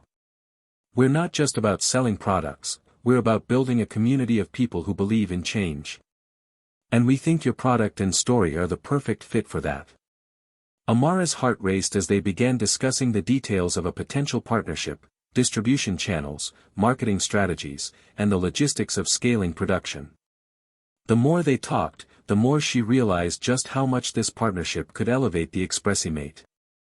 Greenscape had the infrastructure, the reach, and the credibility to help her get her product into the hands of millions of people. But there was still one looming question that Amara couldn't shake: what would she have to give up to make this happen? As the meeting wrapped up, Jack stood and extended his hand. "We're really excited about the possibilities, Amara. Let's take the next steps and work out a formal agreement. I think this could be the start of something big for both of us." Amara shook his hand, but inside, a whirlwind of thoughts raged. This was the opportunity of a lifetime, but it came with a cost. Was she ready to give up the level of control she had over her product? Was she willing to compromise on her values, even slightly, in order to scale quickly? After the meeting, Amara walked out of Greenscape's headquarters with a heavy heart and a clear mind. She wasn't naive. She knew that growth would require change. But she also knew that maintaining her authenticity was what had gotten her this far. Could she strike the right balance? Back at home, Amara sat down at her desk, reviewing her options. The potential partnership with Greenscape could be a game changer, but she couldn't shake the feeling that she was on the verge of something even bigger. She had always known that the road to success would be complicated, filled with decisions that forced her to weigh her values against the realities of running a business. Her phone buzzed again. Another message from Lila. "Hey, I saw the feature on Ecotech News. So proud of you, girl. I know this is all happening fast, but don't forget why you started. You've got this." Amara smiled and quickly typed a response. "Thanks, Lila. I'm trying to stay focused. I don't want to lose sight of what matters most to me." She paused, rereading the message. Lila was right. It was easy to get swept up in the excitement of opportunity, but she couldn't let that cloud her mission. She had to find a way to grow without losing the essence of what made the Expressimate special. The next few weeks passed in a blur. Amara worked tirelessly to navigate the complexities of the Greenscape deal while continuing to manage the day-to-day operations of her business. But despite the overwhelming pressure, she found herself more focused than ever. She had a clear vision for the future, and she wasn't going to let anyone, including herself, get in the way. One afternoon, as she sat in a coffee shop reviewing new packaging designs for the Expressimate, a familiar face walked in. It was Sophia from Ecotech News. "Amara." Sophia waved, smiling as she approached. "I've been following your journey, and I just wanted to say how excited I am for you. It looks like things are really taking off." Amara stood and hugged Sophia, feeling a rush of gratitude. "Thanks, Sophia. It's been a whirlwind, to say the least." Sophia's eyes sparkled with interest. "I'm curious, how are you handling the sudden influx of attention? Are you adjusting to all the new opportunities?" Amara paused, feeling the weight of it all. "Honestly, it's overwhelming, but I'm taking it one step at a time. The opportunity with Greenscape is huge, but I'm also trying to stay grounded. I don't want to lose sight of why I started." Sophia nodded. "It's easy to get swept up in everything. But from what I've seen, you're doing it right. You've got the right mindset, Amara. Stay true to yourself, and the rest will follow." Amara smiled, her confidence renewed. She wasn't sure what the future held, but she knew she was on the right path. The ripple effect of her decision was just beginning, and she was ready to ride the wave. It was 2 a.m., and Amara sat hunched over her laptop, staring at the spreadsheet that had become the center of her world. The numbers blurred together, the data on inventory, production costs, shipping, and new orders flooding her senses. Every page seemed to bring more bad news: rising production costs, delays in raw material shipments, and customer complaints about late deliveries. The world she had once seen as simple, an entrepreneur chasing her dream, was now an endless cycle of decisions, logistics, and unexpected hurdles. She sighed and rubbed her eyes, fighting off the exhaustion that had been creeping up on her for weeks. The partnership with Greenscape had turned into a logistical nightmare, with deadlines and expectations that seemed impossible to meet. She had trusted the deal would provide support, but instead, it felt like her small business was getting buried under the weight of its own success. Just a few months ago, Amara had been working alone, building the Expressimate from the ground up in the comfort of her tiny apartment. Now, she had a team of 5, a partnership with one of the biggest eco-friendly companies in the market, and the pressure of delivering a product to millions. She had moved from dreaming about success to living it, and now she was struggling to keep up. Her phone buzzed again, interrupting her thoughts. It was a message from Lila. "Hey, how's everything going? I saw the new product launch on social media. You're killing it, girl. But I also know how stressful it must be. Just don't forget to breathe, okay?" Amara read the message and felt a lump form in her throat. She hadn't spoken to Lila in days, too consumed by work to even check in with her best friend. Their last conversation had been about her moving back home to take care of some personal things, and Amara hadn't found the time to properly connect with her. "I know. I'll breathe, eventually. I just wish I could get everything under control." She hesitated before sending the message, then added, there's a lot going on. I didn't expect things to move this fast, and now I feel like I'm drowning." She hit send and let the phone rest in her lap. For a moment, the weight of her words hung in the air. She hadn't realized how much she had been neglecting her personal life, including her friends, until she saw that message. Lila had been her rock throughout this journey, yet now, Amara was so consumed by the business that she had failed to take care of herself, or the relationships that mattered most. The next morning, Amara met with her team at the small office she had rented to keep up with the increasing demand. They sat around a round table, papers strewn everywhere, laptops open, each person looking at her with a mix of exhaustion and expectation.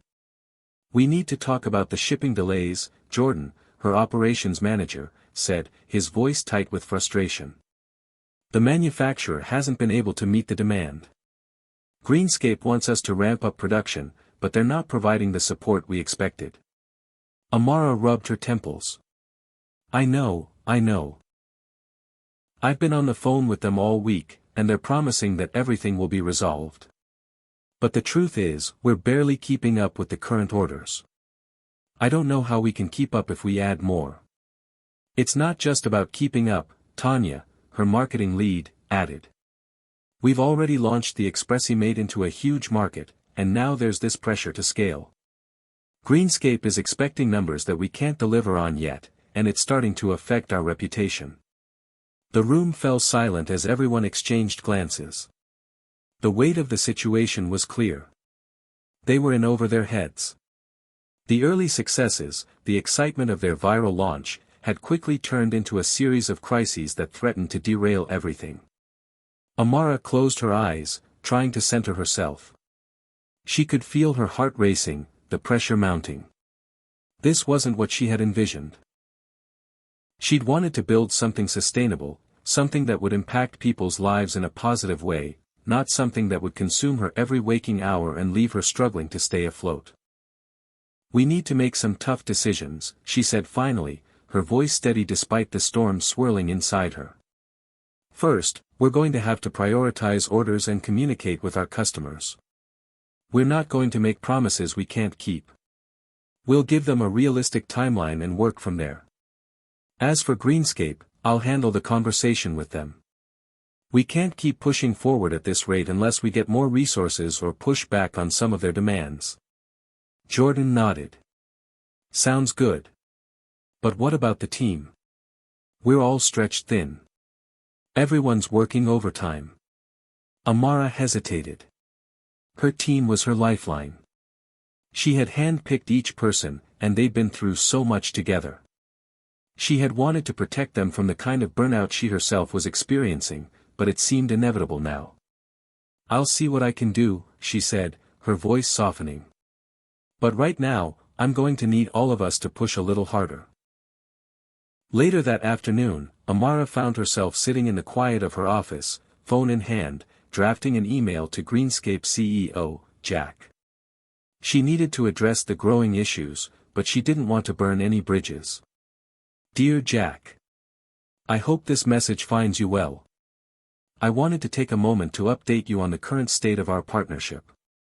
As you know, the response to the Expressimate has been overwhelming, and we are working diligently to keep up with the increasing demand. However, we are facing some logistical challenges that are affecting our ability to meet the deadlines that were originally set. I would appreciate the opportunity to discuss how we can realign expectations and explore ways to support the scaling process. We want to continue delivering the quality and integrity that the Expressimate stands for, but we need additional resources to make that happen." She hesitated for a moment, reviewing the words. It wasn't easy for her to admit that they were struggling. She had always been independent, always believed in finding her own solutions, but now, with the pressure mounting, she knew she had to ask for help. She hit send. The following days were a blur. Between managing her team's growing frustration, handling Greenscape's demands, and dealing with customer complaints, Amara barely had time to think. It wasn't just the business taking a toll on her, it was everything. She hadn't seen Lila in weeks. She hadn't been able to keep up with her social media accounts. And she hadn't taken a day off since the feature went live. Her physical and mental exhaustion had reached a tipping point. Then came the breaking point. It was a Saturday afternoon when Amara received a call from her mom. Her voice, normally calm and comforting, was laced with concern. "Amara, honey, you haven't been answering your calls. Are you okay?" Amara opened her mouth to respond but found that the words wouldn't come. Her throat tightened, and tears welled up in her eyes. The weight of everything, the business, the missed connections, the constant pressure, came crashing down on her all at once. I'm not okay, Mom," she said quietly, the tears finally spilling over. "I feel like I'm losing control of everything." Her mom's voice softened. "It's okay to admit that, Amara. You don't have to do it all by yourself. I know you're strong, but even the strongest people need help sometimes." Amara let the tears flow, not caring that she was breaking down. For the first time in weeks, she let herself feel the full weight of what she had been carrying. As the days passed, Amara took a step back. She reached out to Lila, apologized for the distance, and made plans to spend the weekend with her. She delegated more tasks to her team and set boundaries with Greenscape. She hired a consultant to help streamline operations and was honest with her customers about the delays. Slowly, Amara began to regain a sense of balance. Success, she realized, didn't mean doing everything on her own. It meant knowing when to ask for help, when to rest, and when to acknowledge that no one, no matter how strong, could carry the weight of the world on their shoulders forever. Amara stood at her kitchen counter, coffee in hand, staring out of the window at the soft rays of sunlight breaking through the clouds. The past few weeks had been a whirlwind of emotions and decisions. The pressure to scale her business had been relentless, and while the opportunities were immense, they had come with a price. For the first time in what felt like forever, Amara allowed herself to pause and take a breath. She'd been through the emotional toll of running a business, juggling unexpected challenges, late nights, and overwhelming responsibilities, but something had shifted. The exhaustion that had once clouded her mind had started to lift. It was Saturday morning, and she had just finished a much-needed phone call with Lila, where they had made plans to catch up in person later that day. The distance between them, built up by her non-stop work schedule, was beginning to fade, and it felt good to reconnect. It wasn't just the business she had been neglecting, but the relationships that mattered most to her, relationships that were her support system. As she took a sip of coffee, her phone buzzed, pulling her out of her thoughts. It was a text from her operations manager, Jordan. "Hey, Amara. I just wanted to update you on the shipping situation. We've finally managed to get things back on track. Greenscape's production support has come through. Things are looking good." She smiled to herself, feeling a wave of relief wash over her. The operational headaches she had faced just weeks ago were beginning to smooth out. More importantly, her team had pulled together in ways that surprised her. She had asked a lot from them in the past few months, but they had remained committed, and now, their hard work was paying off. The phone buzzed again. This time it was a call from Jack at Greenscape. "Amara, hey. I just wanted to touch base and let you know that we've ironed out the issues with production. I'm happy to say that we're back on track with the Expressimate. Your team has done an amazing job managing things, and we're excited to continue moving forward." Amara exhaled deeply, grateful for the call. "Thanks, Jack. I appreciate your patience and support. It's been a crazy few weeks, but we're almost there." Jack's voice was warm. "I know how challenging it's been. But you've handled it like a pro. I'm confident we're going to see some great things come out of this partnership." The call ended with a sense of reassurance. Greenscape was on board, and things were moving in the right direction. But even as Amara felt a sense of accomplishment, she knew that balance was something she still had to work on. The business was growing, but so were the demands on her time and energy. That afternoon, Amara met Lila at the local park. The sun was shining, and the fresh spring air filled their lungs as they took a leisurely walk along the winding paths. It was exactly what Amara needed, time to unwind and reconnect with the people she loved. "So, how's everything with the Expressimate?" Lila asked, her eyes sparkling with genuine interest. "I saw that Greenscape deal." "That's huge, Amara." Amara smiled, but it was a tired smile. "Yeah, it's been crazy. The partnership is amazing, but the pressure to keep up with production has been a lot. I've been working non-stop, trying to keep everything afloat." Lila raised an eyebrow. "You? Working non-stop? I thought you were all about doing things on your own terms." "I was. And I still am. But I guess I didn't anticipate how much it would take to get to this point. It's been overwhelming." Lila nodded sympathetically. "I get it. But listen, you're not in this alone anymore.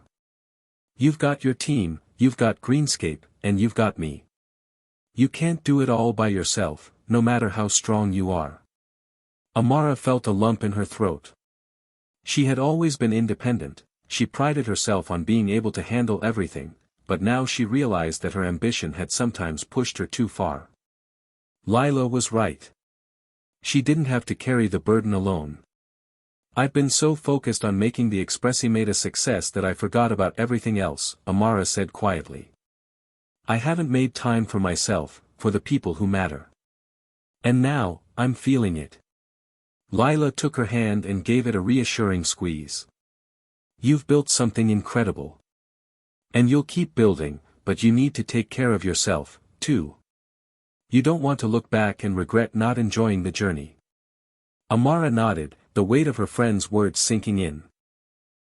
She had been so caught up in the hustle, in the drive to succeed, that she had forgotten why she started the business in the first place, to create something meaningful and to enjoy the process of building it. Somewhere along the way, that had gotten lost in the chaos. The following week, Amara took a bold step. She blocked off time in her calendar specifically for herself. No meetings, no emails, no production updates, just time to rest and recharge.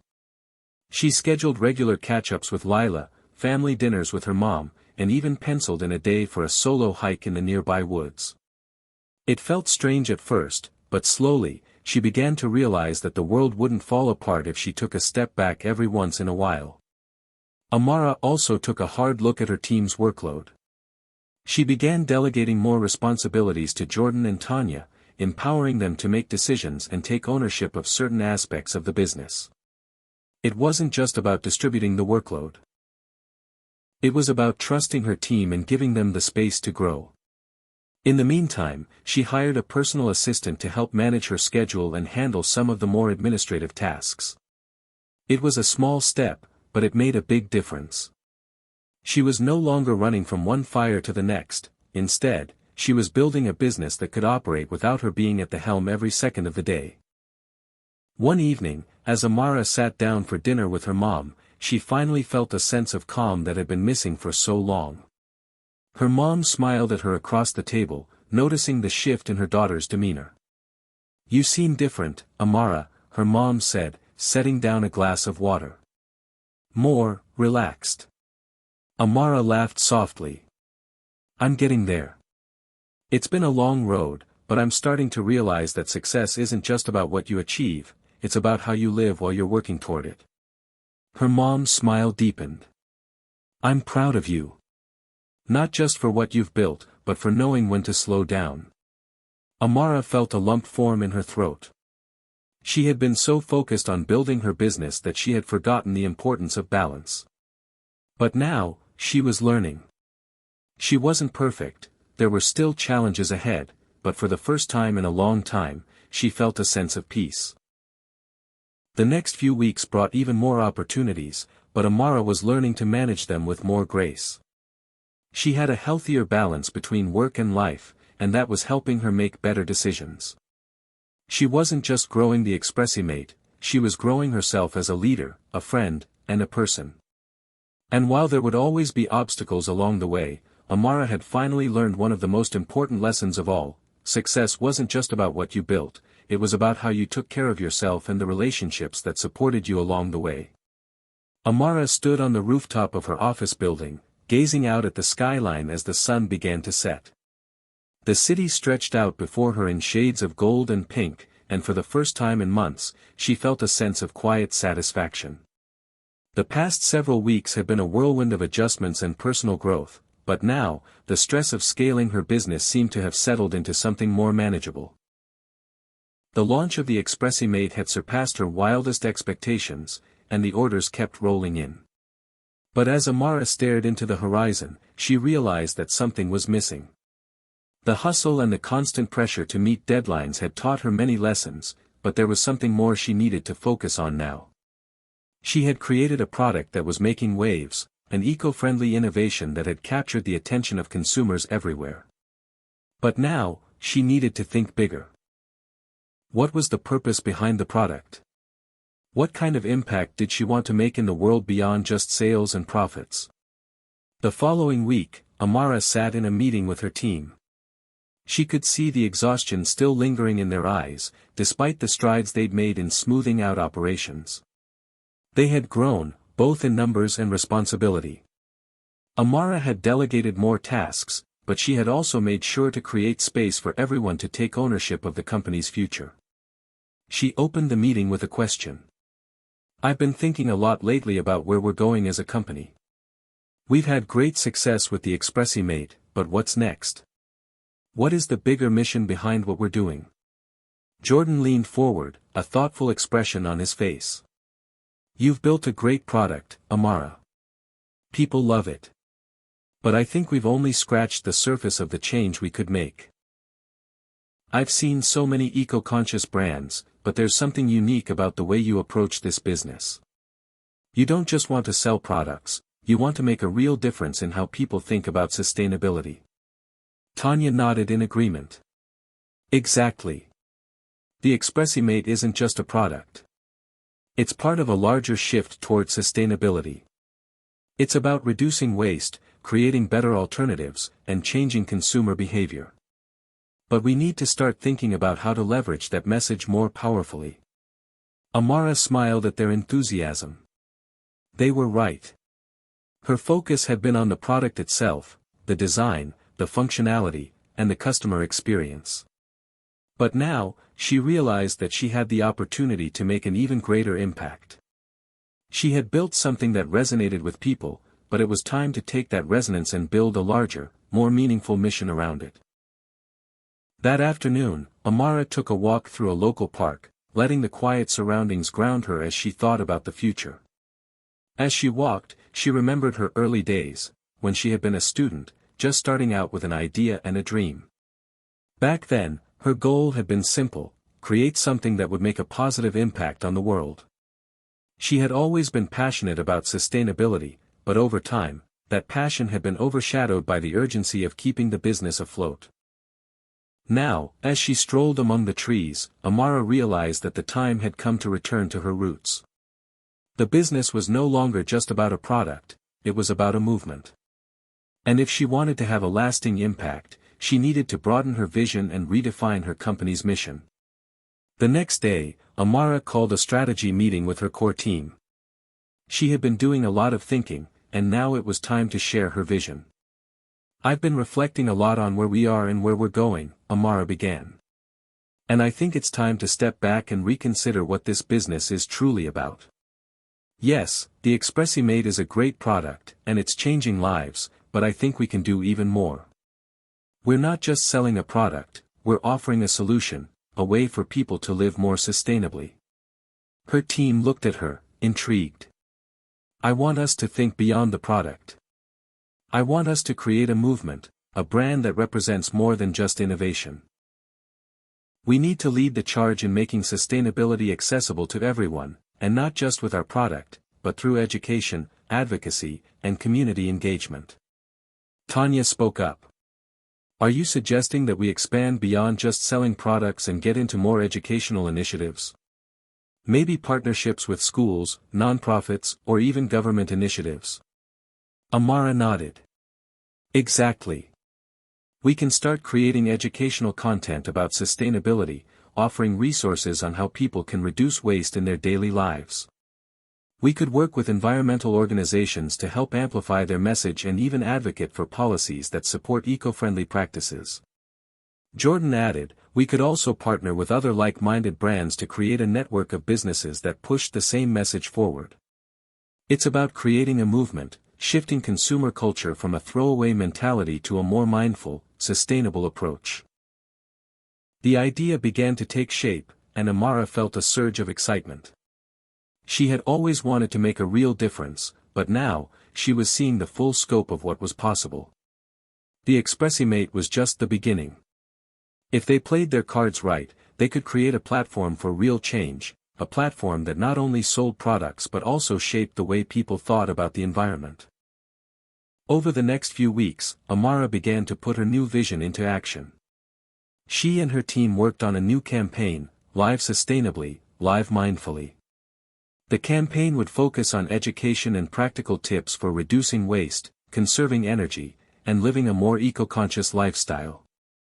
They collaborated with environmental advocates, hosted webinars on sustainable living, and launched a blog filled with tips, interviews with industry leaders, and stories of people who had made small but significant changes to their everyday lives.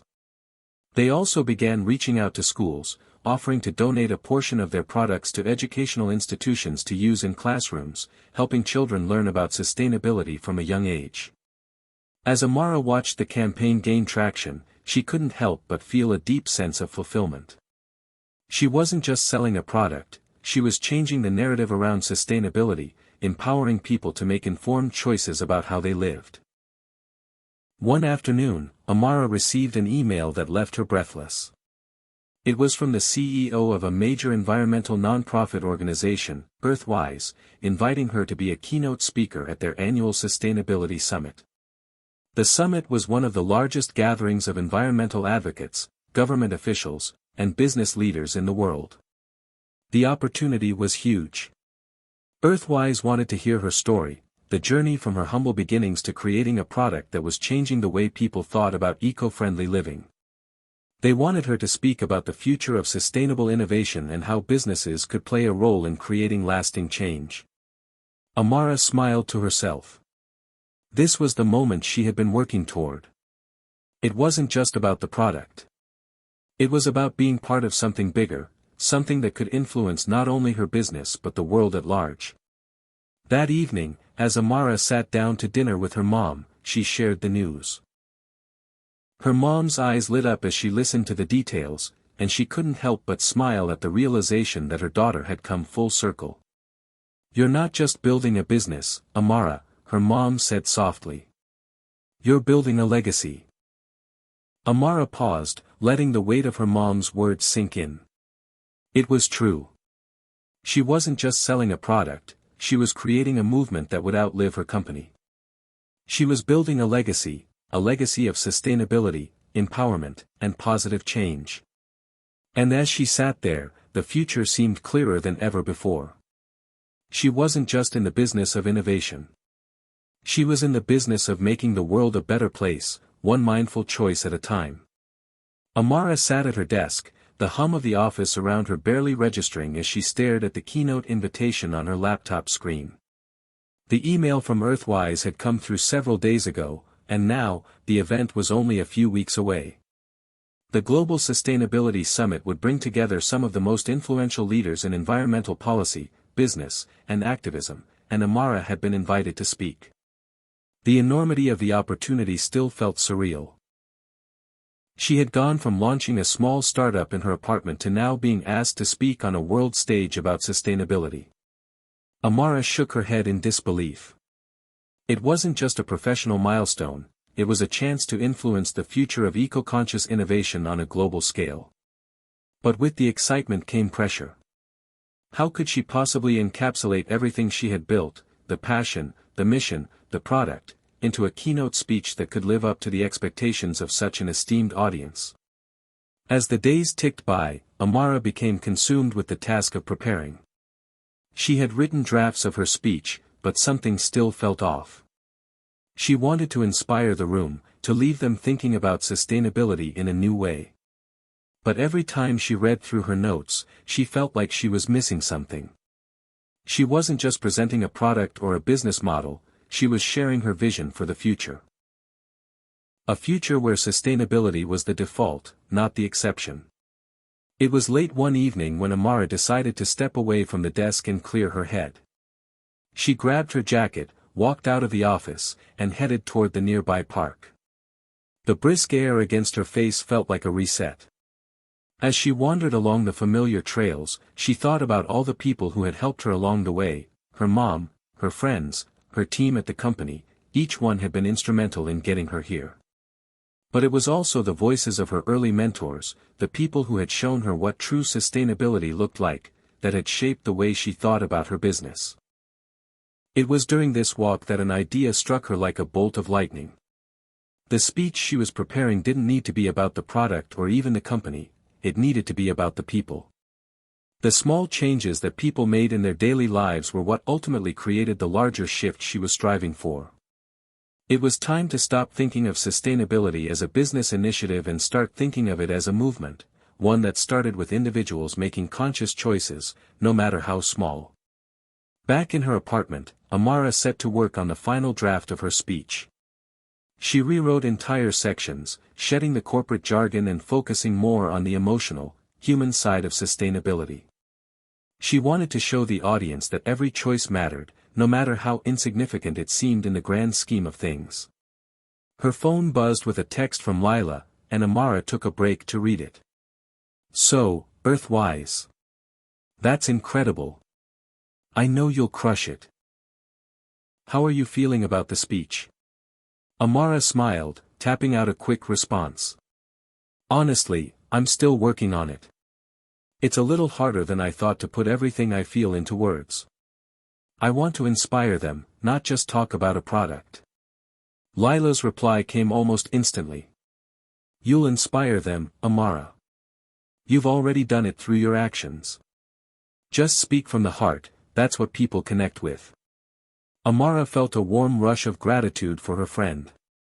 Lila was right. It wasn't about impressing them with facts and figures. It was about sharing her passion for sustainability and the genuine belief that small actions could lead to big change. She knew that if she spoke from her heart, it would resonate with the audience. The night before the Earthwise Summit, Amara sat alone in her hotel room, reviewing her speech one last time. She had planned every word, every pause, every gesture. But now, as she prepared for the next day, a wave of nervousness washed over her. This was it. The biggest stage she had ever been on. The kind of moment that could change the trajectory of her business, and her life. She closed her eyes, took a deep breath, and reminded herself why she was there. It wasn't for the accolades or recognition. It was because she believed in the mission. She had a vision for a more sustainable future, and she was going to share that vision with the world. The next morning, Amara arrived at the Earthwise Summit venue, a massive convention center buzzing with activity. Thousands of people filled the halls, some networking, others preparing for their panels and talks. Amara's nerves were still present, but they had transformed into excitement. She had done the work, and now it was time to trust herself. As she entered the green room, she was greeted by a group of speakers, many of whom were well-known figures in the sustainability space. They all introduced themselves warmly, but Amara couldn't help feeling a little out of place among them. They were experts with decades of experience. But she quickly reminded herself that her voice mattered, too. Her story, her journey, was valid. When it was finally time for her to speak, Amara took the stage, the spotlight warming her face as the audience quieted down. The room was full of professionals, activists, and thought leaders, people who had been in this space for years. But as she looked out at them, Amara knew that the only thing that mattered was connecting with them. She took a deep breath, adjusted the mic, and began. "Good morning, everyone. It's an honor to be here today, surrounded by so many brilliant minds. My name is Amara Jenkins, and I'm the founder of a company that started with a simple idea: what if we could create a product that made sustainability easier for everyone?" She paused, letting the question linger. We all know that sustainability is one of the most pressing issues of our time. But the truth is, many of us feel overwhelmed. It's easy to think that our individual actions don't make a difference. After all, what's one more plastic bottle? What's one more piece of waste? She paused again, looking out at the audience. But I'm here to tell you that each action matters. Each small change we make is a step in the right direction. And if we all take those steps, together, we can change the world. Amara's voice grew stronger as she spoke about her journey, how the Expressimate was just the beginning of a larger movement. She shared stories of people who had made simple yet impactful changes in their daily lives. She emphasized that sustainability wasn't just about products or businesses, it was about individuals making mindful choices. As she spoke, Amara could feel the energy in the room shift. The audience was listening. They weren't just hearing her words, they were feeling them. When she finished, the room erupted in applause. It wasn't the loudest applause she had ever received, but it was the most genuine. People weren't just clapping because of what she had said, they were clapping because they believed in it, too. They were ready to join her in the movement. Amara stepped off the stage, her heart racing but filled with a sense of accomplishment. She had shared her vision with the world, and it felt like the first step in something much bigger than herself. That evening, after the summit had ended, Amara received an email that confirmed what she had already suspected. Earthwise was offering to partner with her company. They wanted to collaborate on initiatives that would not only raise awareness for sustainability but also create real, lasting change. It was the kind of opportunity she had dreamed of. An opportunity to take her mission global. And as she read the email again, Amara knew that her journey was only just beginning. The weeks following the Earthwise summit felt like a blur. Amara had barely caught her breath from the high of delivering her keynote speech before the opportunities began pouring in. The partnership with Earthwise had been officially finalized, and her inbox was flooded with messages from environmental organizations, media outlets, and even potential investors who had been inspired by her vision. On the surface, everything seemed to be falling into place. Her business was growing exponentially, and she was more visible than ever before. But beneath the surface, Amara felt a subtle pressure building. The world was watching, and as much as she wanted to seize the moment, she knew she had to be careful. She had come this far by staying true to her principles, but with growth came the challenge of maintaining the values that had made her company a success in the first place. Amara sat at her desk late one night, her eyes fixed on the latest proposal from a large corporation interested in a partnership. The offer was enticing. A major retailer wanted to carry her product in their stores nationwide. The exposure would be enormous. The deal would bring in much-needed capital and open doors to new markets. But there was a catch. The company had a track record of questionable environmental practices, something Amara had always been vocal about opposing. The idea of working with them made her uneasy. Could she compromise on her values for the sake of growth? She ran her fingers over the paper, her thoughts swirling. The temptation to accept the offer was strong, but something in her gut told her to tread carefully. She had worked too hard to build a brand rooted in authenticity and sustainability to suddenly sacrifice that for quick gains. Amara leaned back in her chair, closing her eyes. She could feel the weight of her decision pressing down on her. What was the right choice? Was it possible to scale her business without compromising the very principles she had built it on? The next morning, Amara decided to have a heart-to-heart with her team. She called a meeting with Tanya, Jordan, and the rest of the core group to discuss the offer and its potential consequences. "I'm torn," Amara said, her voice steady but heavy. "We've just been approached by a huge retailer, but they don't exactly align with our values when it comes to sustainability. The offer would take us to a whole new level, but I'm not sure it's the right move." Tanya, who had become a close confidant over the years, looked up from her notes. "Amara, you've always said that our mission isn't just about the product. It's about the bigger picture. This is a tough decision, but we need to stay true to what we stand for." If we start compromising for the sake of profit, we risk losing the trust of the people who believe in us. Jordan chimed in. You've always said that our goal is to show people that sustainability isn't just a trend, it's a necessity. Partnering with a company that doesn't share that vision could hurt our brand in the long run. We don't want to be seen as just another corporate player jumping on the eco-friendly bandwagon. Amara nodded, grateful for their honesty.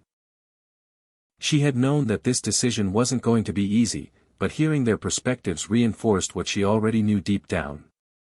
I think you're right, Amara said, her voice resolute. We can't sacrifice our values for short-term gain. We've built something special, and we need to protect that integrity. She paused for a moment, thinking about the bigger picture. Instead of taking this partnership, we can focus on finding brands and retailers who share our commitment to sustainability. We can start a movement where businesses come together to support each other, to elevate one another, and to make sustainability the standard, not the exception. Tanya's face lit up. That's it, Amara. That's what makes us different. We're not just selling products, we're creating a network of businesses that all believe in the same cause. We can lead the charge in changing the industry, not just by selling a product, but by changing how businesses operate. Amara smiled, feeling a renewed sense of purpose. She had always believed that true change came from collective action, and now, more than ever, she was ready to lead that charge. Over the next few months, Amara and her team worked tirelessly to expand their network of like-minded partners. They reached out to eco-conscious brands, non-profit organizations, and even government initiatives to explore collaborations. They hosted events, created joint campaigns, and worked together to advocate for sustainable practices in every industry they touched. One such partnership was with a well-known sustainable fashion brand, Greenthreads. Together, they launched a campaign called Conscious Choices, encouraging consumers to rethink their purchasing habits and embrace sustainable alternatives. The campaign included educational content, product swaps, and a series of online discussions with environmental experts and activists. The response was overwhelming. People were excited to see businesses coming together to push for a common cause. They weren't just offering products, they were offering a movement, a call to action for everyone to do their part. Amara felt a surge of pride as she watched the campaign take off. She knew that this was just the beginning. There was still so much work to be done, but she was more determined than ever to create lasting change. Her company wasn't just about selling a product, it was about fostering a community of people who believed in a better, more sustainable future. Any evening, as Amara sat at home reviewing the progress of their latest initiatives, she received a call from Earthwise. The organization had been following the success of their Conscious Choices campaign, and they wanted to take things even further. They proposed a joint initiative to create a global summit focused on bringing together businesses, governments, and communities to discuss and implement actionable steps toward a sustainable future. This is huge, Amara said to Tanya the next day. We'll be working directly with policymakers, industry leaders, and activists from around the world. It's an opportunity to take everything we've been working on and amplify it on a global scale. Tanya's eyes widened. This is the next step, Amara. We've been building momentum for years, and now it's time to make our voice even stronger. We have the chance to truly shape the future of sustainability. Amara nodded, her mind racing with possibilities. This was more than just a business opportunity, it was a chance to make a real, tangible impact on the world. And it was exactly what she had always dreamed of, a movement that didn't just change the way people thought about sustainability, but one that actually created a lasting legacy. As Amara prepared for the global summit, she felt a sense of gratitude and awe for how far she had come. It hadn't been easy, but she had stayed true to her principles, and now, her vision was taking shape in ways she never thought possible. She had built more than a company, she had built a movement. And the journey was only just beginning. She looked out the window at the city lights twinkling in the distance. The road ahead was filled with uncertainty, but Amara knew one thing for sure, she was ready for whatever came next. The days leading up to the Global Sustainability Summit felt like a whirlwind. Amara's phone buzzed with emails from all corners of the globe, as industry leaders, activists, and journalists all clamored for her attention. Interviews, briefings, and meetings, she barely had a moment to catch her breath. But as the day of the summit approached, Amara found herself feeling surprisingly calm. She had worked tirelessly for this moment, not only to showcase her own business but to be part of something much larger, a movement toward global sustainability. The summit, which was being held in New York City, was the culmination of years of effort. It wasn't just an event for eco-conscious companies, it was a stage for reshaping global policy, and Amara knew she had a pivotal role to play. She stood in front of the mirror in her hotel room, adjusting the lapels of her suit jacket. The pressure of speaking to a room full of policymakers, CEOs, and global influencers wasn't lost on her. But Amara had learned over the years that the most important part of leadership wasn't always about impressing others, it was about being authentic, staying true to your vision, and letting that authenticity resonate with others. The invitation to speak at the summit had come after the success of the Conscious Choices campaign, which had gained considerable attention. It was clear that Earthwise and other partners were seeing her as a leader in the sustainability space. This wasn't just about promoting a product, it was about showing the world that change was possible if people, and businesses, committed to it. The summit venue was massive, an imposing convention center in the heart of Manhattan. Amara entered the lobby, where people from all over the world were mingling, discussing, and networking. The energy in the room was electric, the air charged with anticipation. She was ushered into the backstage area, where the event coordinators briefed her on her speaking slot. "I know you're ready for this, Amara," Tanya said over the phone, her voice full of encouragement. "You've got this. Just remember, you're speaking to the world now, not just a room full of people. You have the chance to change how everyone thinks about sustainability. Take it one step at a time, and stay grounded." Amara smiled, appreciating Tanya's words of reassurance. Tanya had been her rock throughout the entire journey, and though she couldn't be there in person, Amara knew her support was still there. With her heart pounding, Amara walked to the stage and glanced at the audience. Rows upon rows of influential leaders filled the vast hall. Politicians, CEOs of multinational corporations, environmental activists, and even celebrities who had championed eco-friendly causes were seated, awaiting her words. The lights dimmed, and a soft voice over the PA system introduced her, Amara Jenkins, founder of the revolutionary sustainability movement, Expressimate, and leader of the Global Conscious Choices Initiative. A woman who has turned her vision into reality. The spotlight hit her, and Amara stepped up to the podium. She took a deep breath and smiled. She had prepared for this moment her entire life. She wasn't just here to talk about her company or its products, she was here to push the world toward a sustainable future. "Good afternoon, everyone," she began, her voice steady but filled with emotion. "It's an honor to be here today among so many of the world's most influential leaders. But today, I'm not just here as a business owner or a keynote speaker. I'm here as someone who believes that each of us, no matter our background or our industry, has the power to make a difference." She paused for a moment, letting her words settle. "We're at a crossroads. We know the stakes. Climate change, environmental degradation, the destruction of natural resources.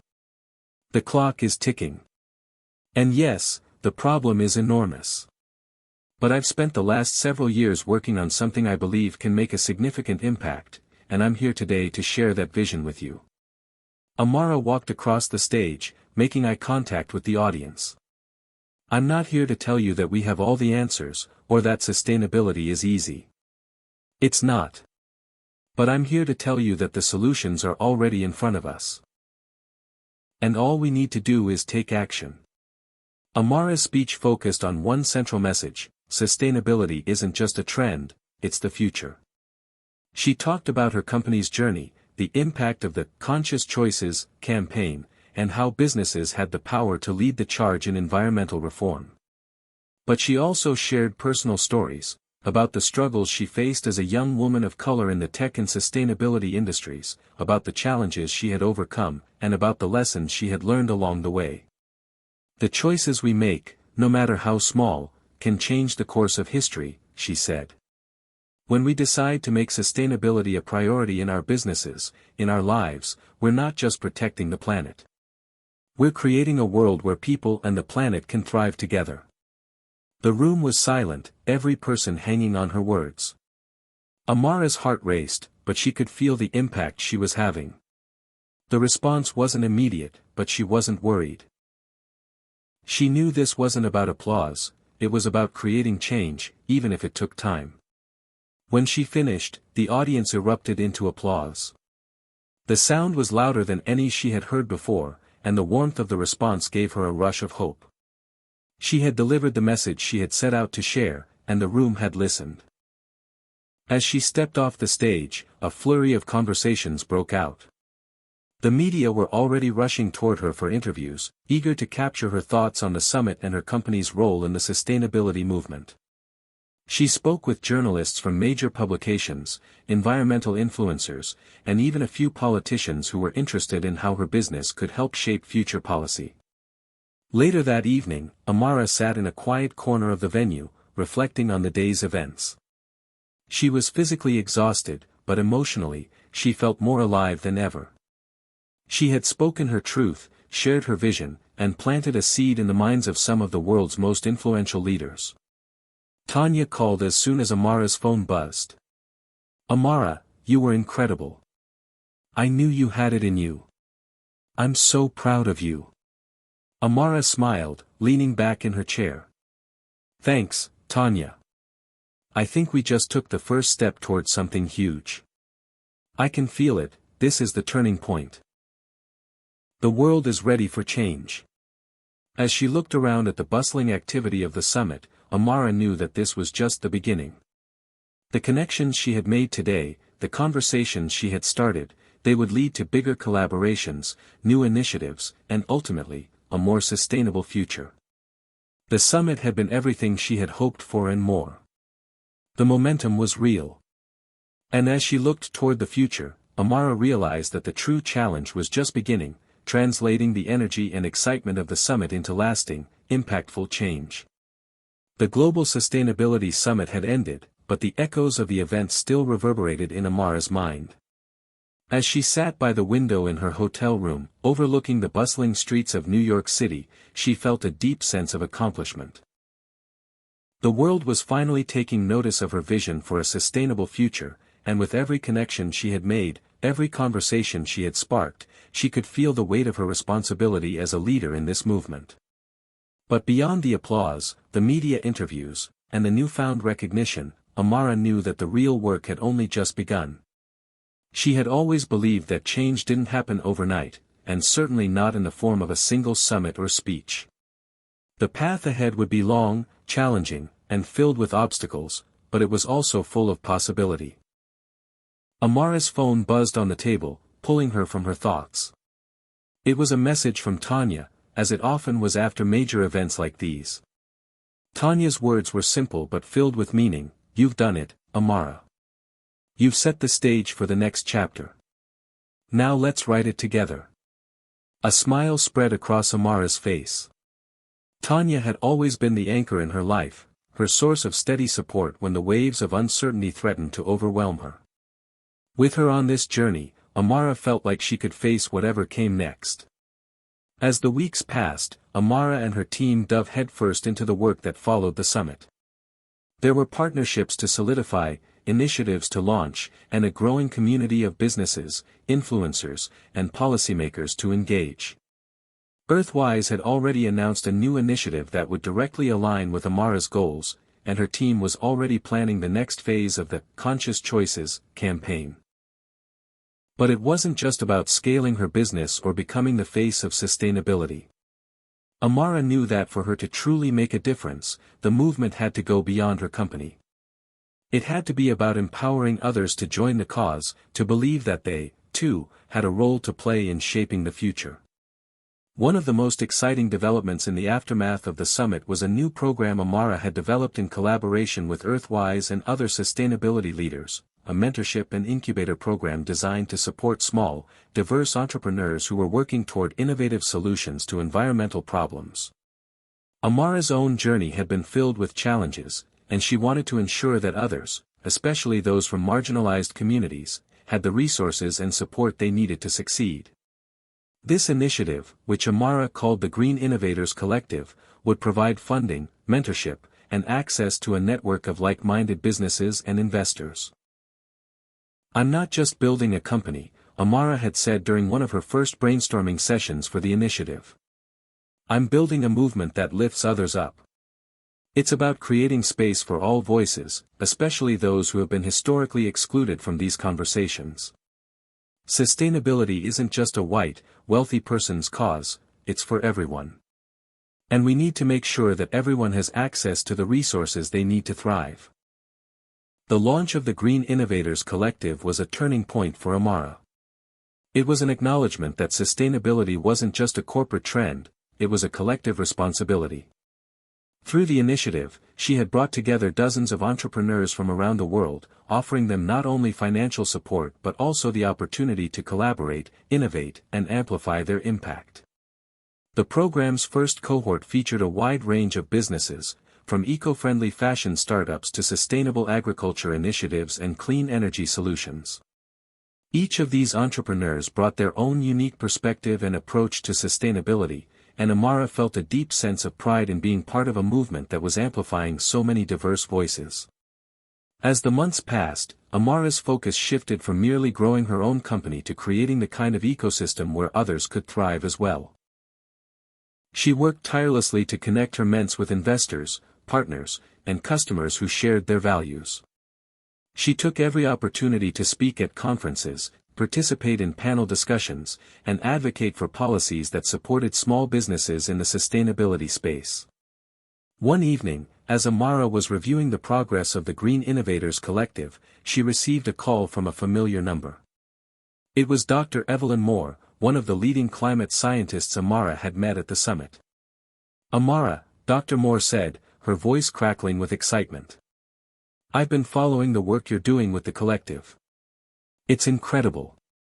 You're not just building a business, you're helping to reshape the entire industry. I think it's time we took this to the next level." Amara's curiosity piqued. "What do you have in mind?" "We're launching a new global initiative focused on the intersection of science, technology, and sustainability," Dr. Moore explained. "We've got backing from major governments and philanthropic organizations, and we're looking for someone to lead the charge. Someone who can bring together the scientific community, the tech industry, and the business world. And I think you're the perfect person for the job." Amara felt her pulse quicken. This was the kind of opportunity she had dreamed about. It was the chance to influence global policy, to bring together the very sectors that could drive real, lasting change. "I'm honored, Evelyn," Amara said, her voice steady but filled with excitement. "Let's talk more. This could be exactly what we need to take everything to the next level." As she hung up the phone, Amara's thoughts swirled. This was it, the next step in her journey. For so long, she had focused on building her own business, but now the opportunity to influence the entire industry was within reach. She could feel the weight of the responsibility, but she also felt a renewed sense of purpose. This was bigger than her company. This was about creating a future where sustainability wasn't just an afterthought, it was a way of life. Amara gazed out the window again, the city lights shimmering like stars. She thought about the road she had traveled, how far she had come from that lonely girl sitting alone at lunch in high school, dreaming of making a difference. She thought about her family, her friends, and her team, people who had supported her every step of the way. The road ahead was long, and the challenges would only become more complex as the world's environmental crises deepened. But Amara knew one thing for sure, she was ready. She had the vision, the determination, and the community to make it happen. And no matter how tough the journey got, she would never stop fighting for a better world. The road ahead wasn't just about her, it was about all of us. And together, they could change the world. Hit subscribe and leave a comment with where you're watching from. This story might just spark a new beginning. What's one thing that always pushes you forward, even when things get tough?